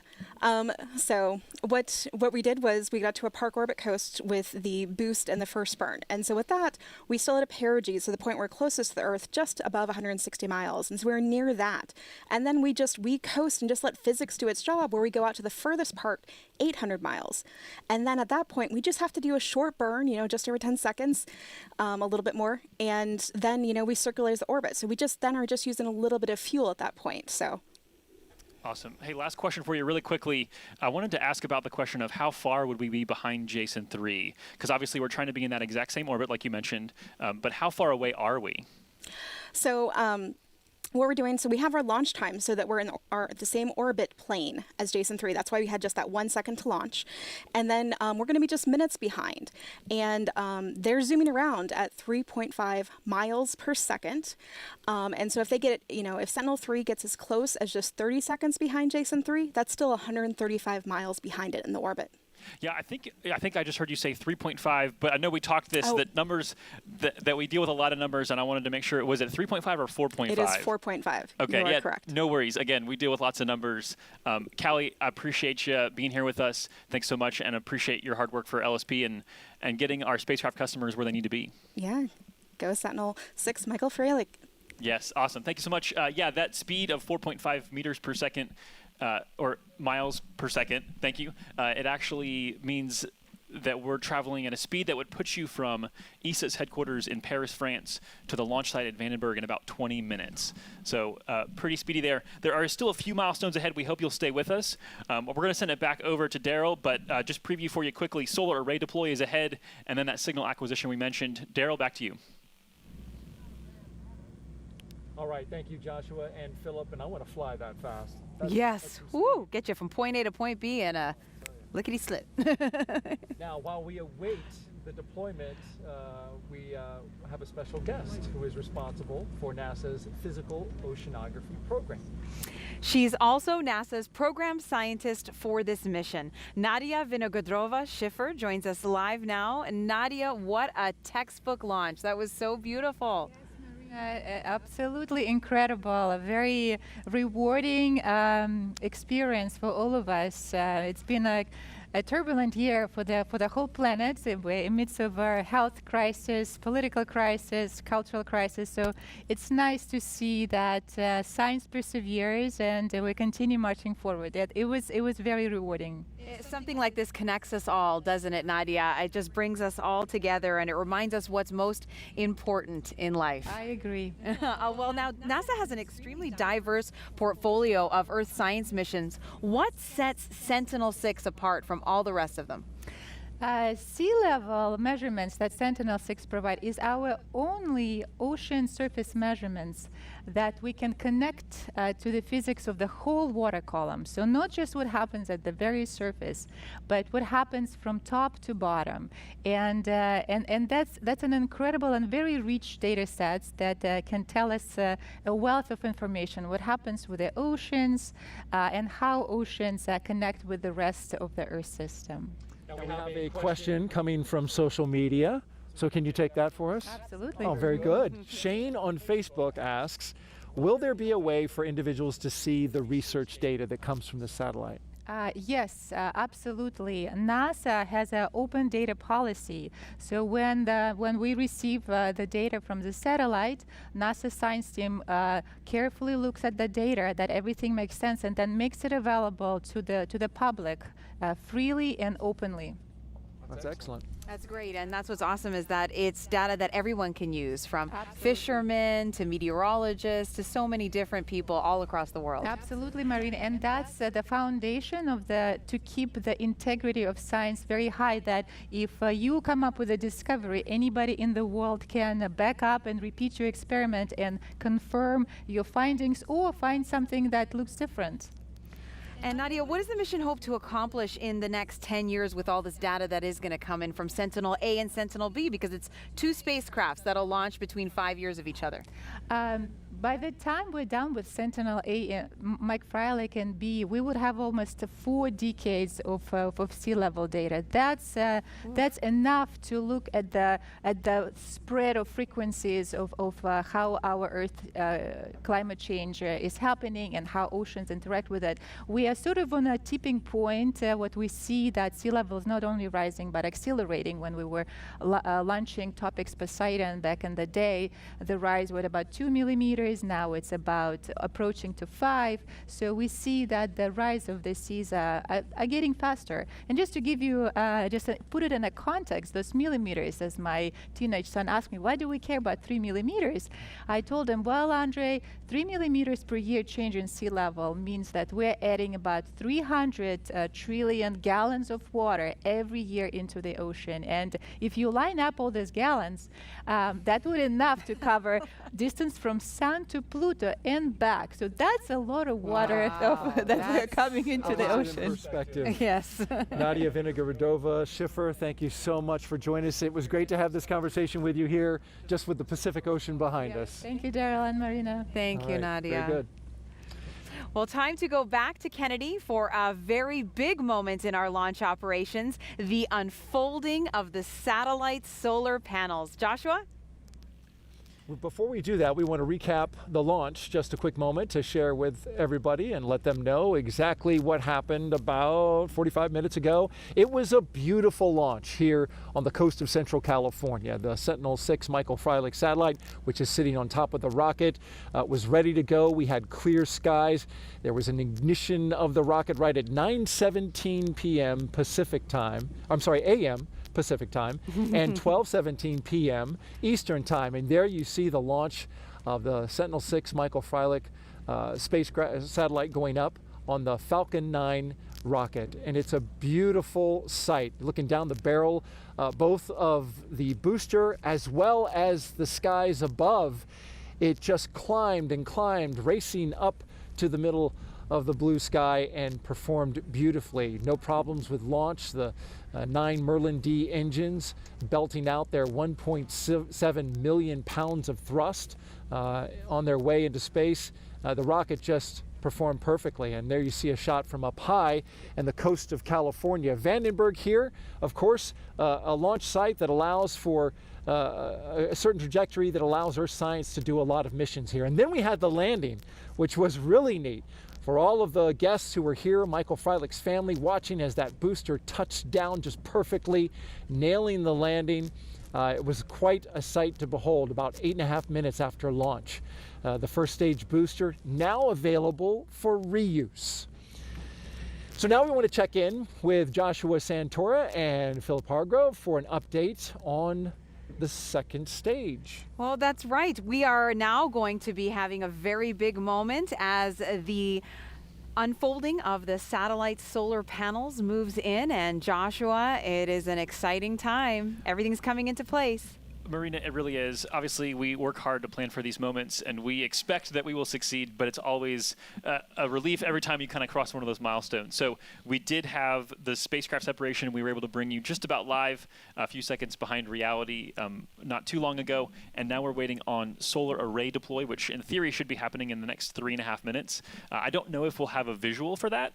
I suspect we're just going to hear a call out that it's been confirmed. So in the meantime, Philip, Launch Services Program, their official task really kind of ends at spacecraft separation. So that's a job well done for that team. I know that they still very much care about the success of the rest of the mission here, and they want to just be there with the team kind of collectively. But is there more responsibility beyond that? I know that there's years ahead of time, but what happens post-flight for a mission?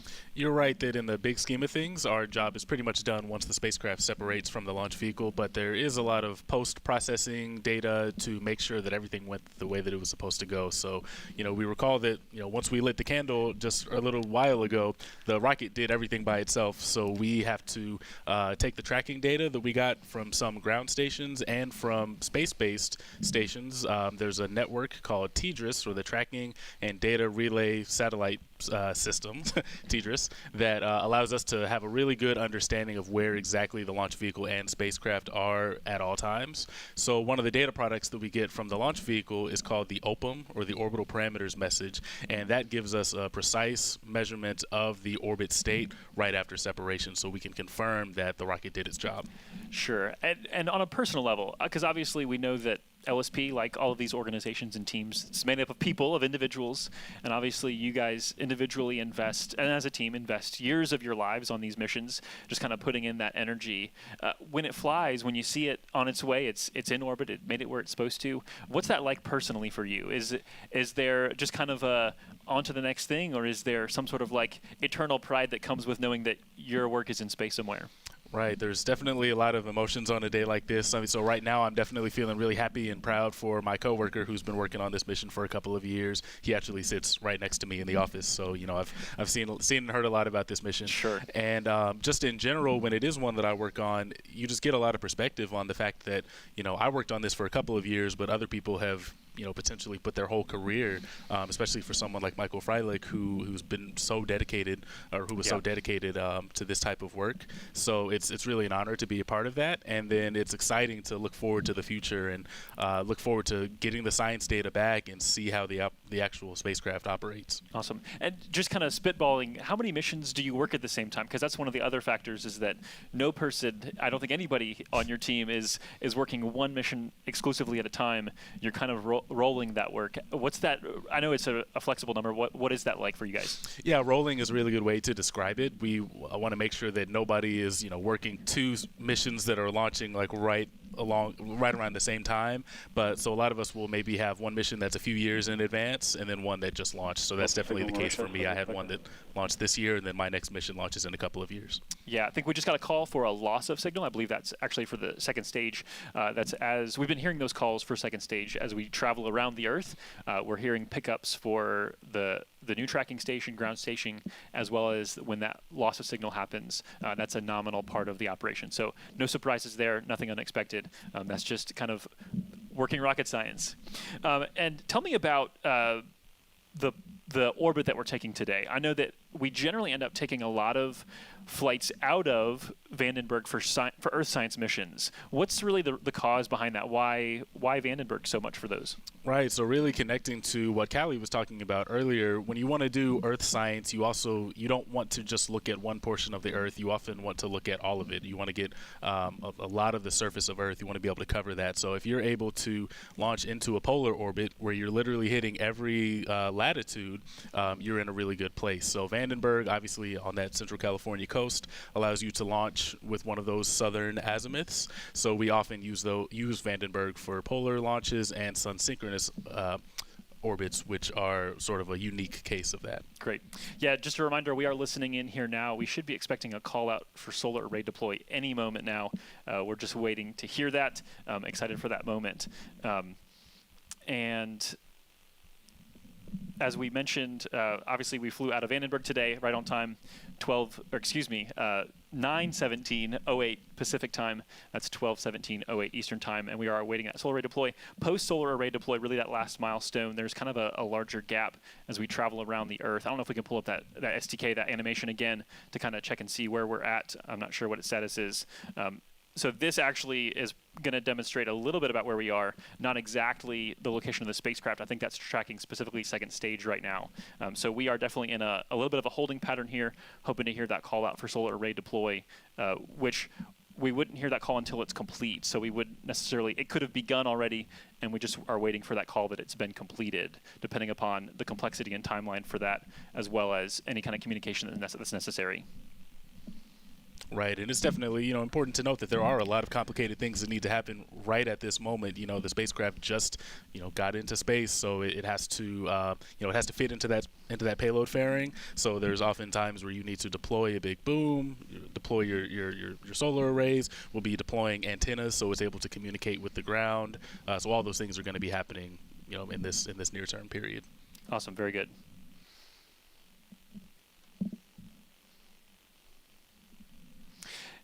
Can you talk any more about the tracking system? I know you kind of spoke about that a little bit, but with TDRS, we have kind of an on-orbit system. We've heard these call-outs for these ground station tracking systems. What's the thought process there? Right. How does that, I guess not thought process, but how does that work? Right. So like I said, there's ground stations. I believe on this trajectory, we received telemetry on its way.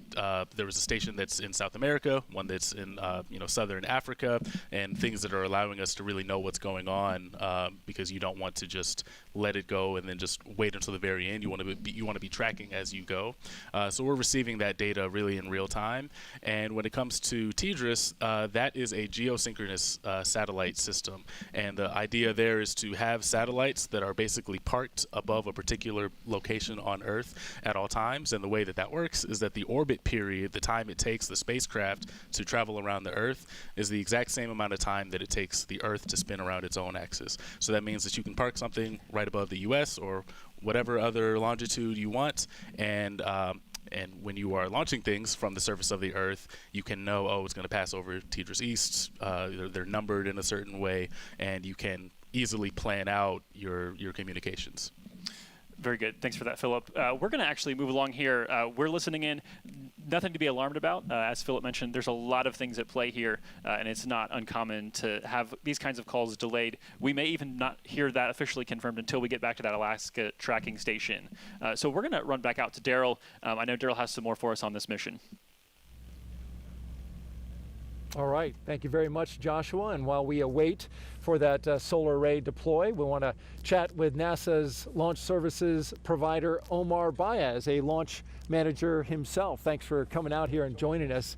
We're awaiting, of course, solar array deploy, but you mentioned something interesting about the deployment of these solar arrays. There's not a mechanical or electrical trigger for this. No, usually it's just a little bit of paraffin holding them in wax. Yeah. And you wait for it to be in the proper attitude to get the sun and have it melt at a certain temperature, and the solar rays will spring out and be in their position. Then the solar rays just pop right out. There's other mechanisms at times where you do an electrical deployment, but this is very simple. The simpler you keep it, the better. Well, simple to study the ocean, so we like it. Yes. The launch, from our perspective, viewing it, it just looked magnificent from out here. And Omar can't help but notice the booster's back there too. It's sitting there on It's the a pad. nice sight to come over the hill and see the booster sitting there without the second stage and the payload fairing. And what a sight. This is very unusual for Vandenberg to have this beautiful non-marine layer type of launch, and it was a pleasure to watch from the control room. We actually had a window where we could see it launch, and we actually saw the landing from it too. So usually as a launch director I get to see it on a TV monitor. This time I had both. I had the TV monitor, I could look out the window and watch it, so it was a pretty cool thing to watch. Yeah, your colleague Tim Dunn, of course, is the launch manager for this mission, and he's back there working it, so we appreciate you popping out. And then, of course, you talk about the clear sky. As we were looking at it, we could see the separation of the first stage from the second stage. I mean, it seemed like for like 3 or 4 minutes, it was amazing just how clear the sky was. Crystal clear blue skies, and like you said, I've had a dozen launches here before, and it's just that marine layer gets sucked into this valley here, and usually we can't see a thing. I remember InSight very well. We heard it, but we didn't see it. Now, the last launch here was ISAT-2 from Vandenberg in 2018. So how does it feel to be back to launch another Earth science mission today? So ISAT was Launch Services Program's last NASA mission out of here, another of Dr. Freilich's missions, and that was on the last mission of the Delta II vehicle. It's great to be out here. Those long periods of time, even for SpaceX, their pad's been down for roughly almost a year and a half from their last launch there. So to get the tempo going again, we've got missions coming up next year out of here, starting with DART, which is the double asteroid redirect test. That is going to be so cool, because this is one where we're going to be catching up to the asteroid Didymos and going after one of its moonlets that's about 160 meters across. We're going to impact that moonlet and try to impart energy to redirect it. So pretty cool planetary defense type mission, and that'll be coming out of here in July on a Falcon 9 rocket. Yeah, and then of course 5 years from now we'll have another Sentinel-6 B. We'll then go up to follow on with this mission. That's right, and shortly after this summer, in the fall, September 16th, we've scheduled Landsat for out of here. So that continues with our partners at the Geological Survey, the mapping of the land surfaces and water surfaces for almost 50 years now. So it's a continuous measurement of real scientific data that is available to all to look at and to analyze and to speak the truth. Earth science mission, so exciting over the next couple of years. Then after Landsat, we've got NISAR and SWAT launching as well. So it's going to be great for Earth science. That's right. Omar Baez, Launch Services Program Launch Manager. Appreciate you coming out here and joining us. Congratulations. Thank you. Congrats, Omar. Well, there's one last milestone left as we are awaiting both the solar deploy of the solar panels and the acquisition of signal. And that's actually going to tell us that the satellite is very healthy and it's in the right orbit. And we're expecting that hopefully here, Daryl, give or take about 15, 20 minutes. Yep. And so in the meantime, we are going to pause our broadcast and come back with an update about the AOS. But before we do, we want to pay one last tribute to Michael Freilich and his tireless determination to better understand our rising sea levels.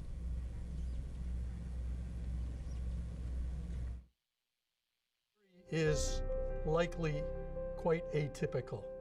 I knew in 10th grade that I wanted to be a nearshore oceanographer. What has driven me is understanding how nature works. And that's why humanity, not one agency, not one country, not one continent, but why humanity has been monitoring global sea level from space with exquisite accuracy for more than 28 years. He's a world-renowned ocean scientist who, after a successful career in academia, came to NASA, and for a dozen years, Dr. Mike Freilich led all of Earth science. And he's really brought NASA back on the international stage. And this is not all. You also changed the discipline of Earth science in a profound way, combining science and technology to understand our beautiful planet.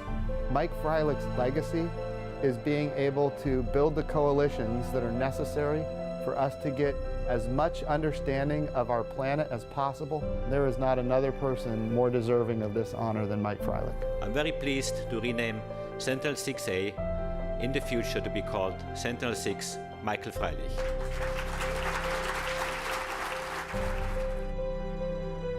You know, when I first found out that Mike had cancer, I want him to know that all the work he's done is extremely meaningful.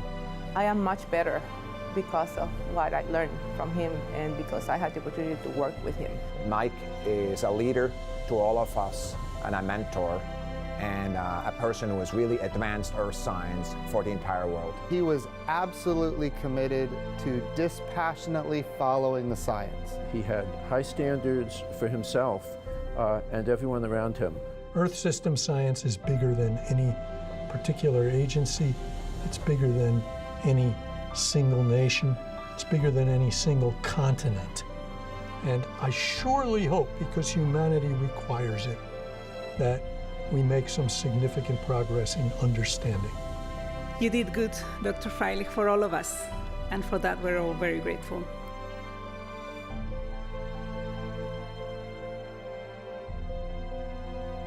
Ignition.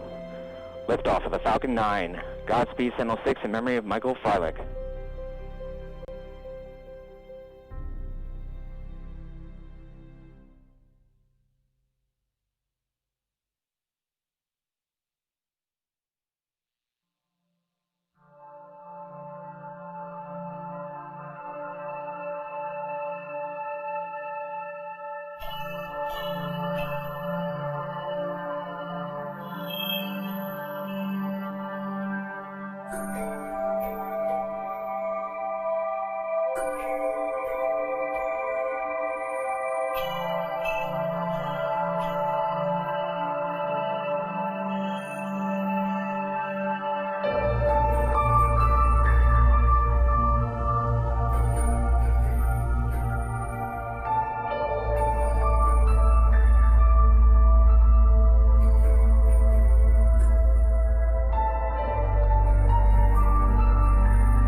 Michael Freilich, is all about water.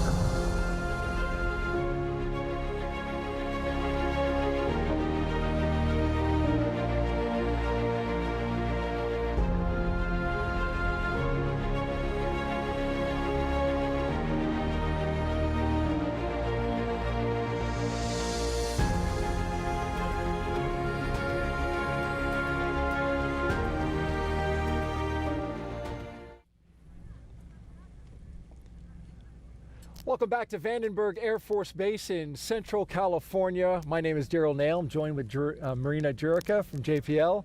Thanks for joining us. We have an update for you, some good news. We managed to get an acquisition of signal from the Sentinel-6 Michael Freilich satellite, and as well as confirm the deployment of the solar array. That's right. So the solar arrays, the solar panels have now been deployed, and what's incredible is we got the signal of acquisition. In layman's terms, it basically just means that the satellite is healthy, it's in the right orbit that it's supposed to be in, and we are ready to rock and roll to get that science getting to us as soon as possible. And that's an exciting moment for us here at NASA, as well as ESA and our European partners. It all started at 9:17 in the morning Pacific time from right here at the Vandenberg Air Force Base, Launch Complex 4. SpaceX launched their Falcon 9 rocket from that launch complex around 12:17 p.m. Eastern time, and it was an incredibly beautiful launch. Rare conditions here for a launch.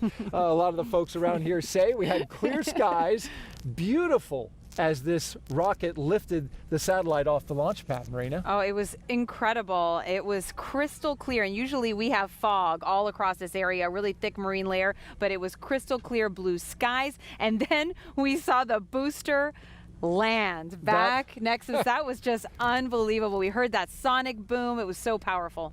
And in fact, it came down right in eye level, right back at the place where it launched off the pad. And so it was just fascinating and a wonderful thing to watch. But the mission then later continued, and you can see there the separation of the satellite from the second stage booster.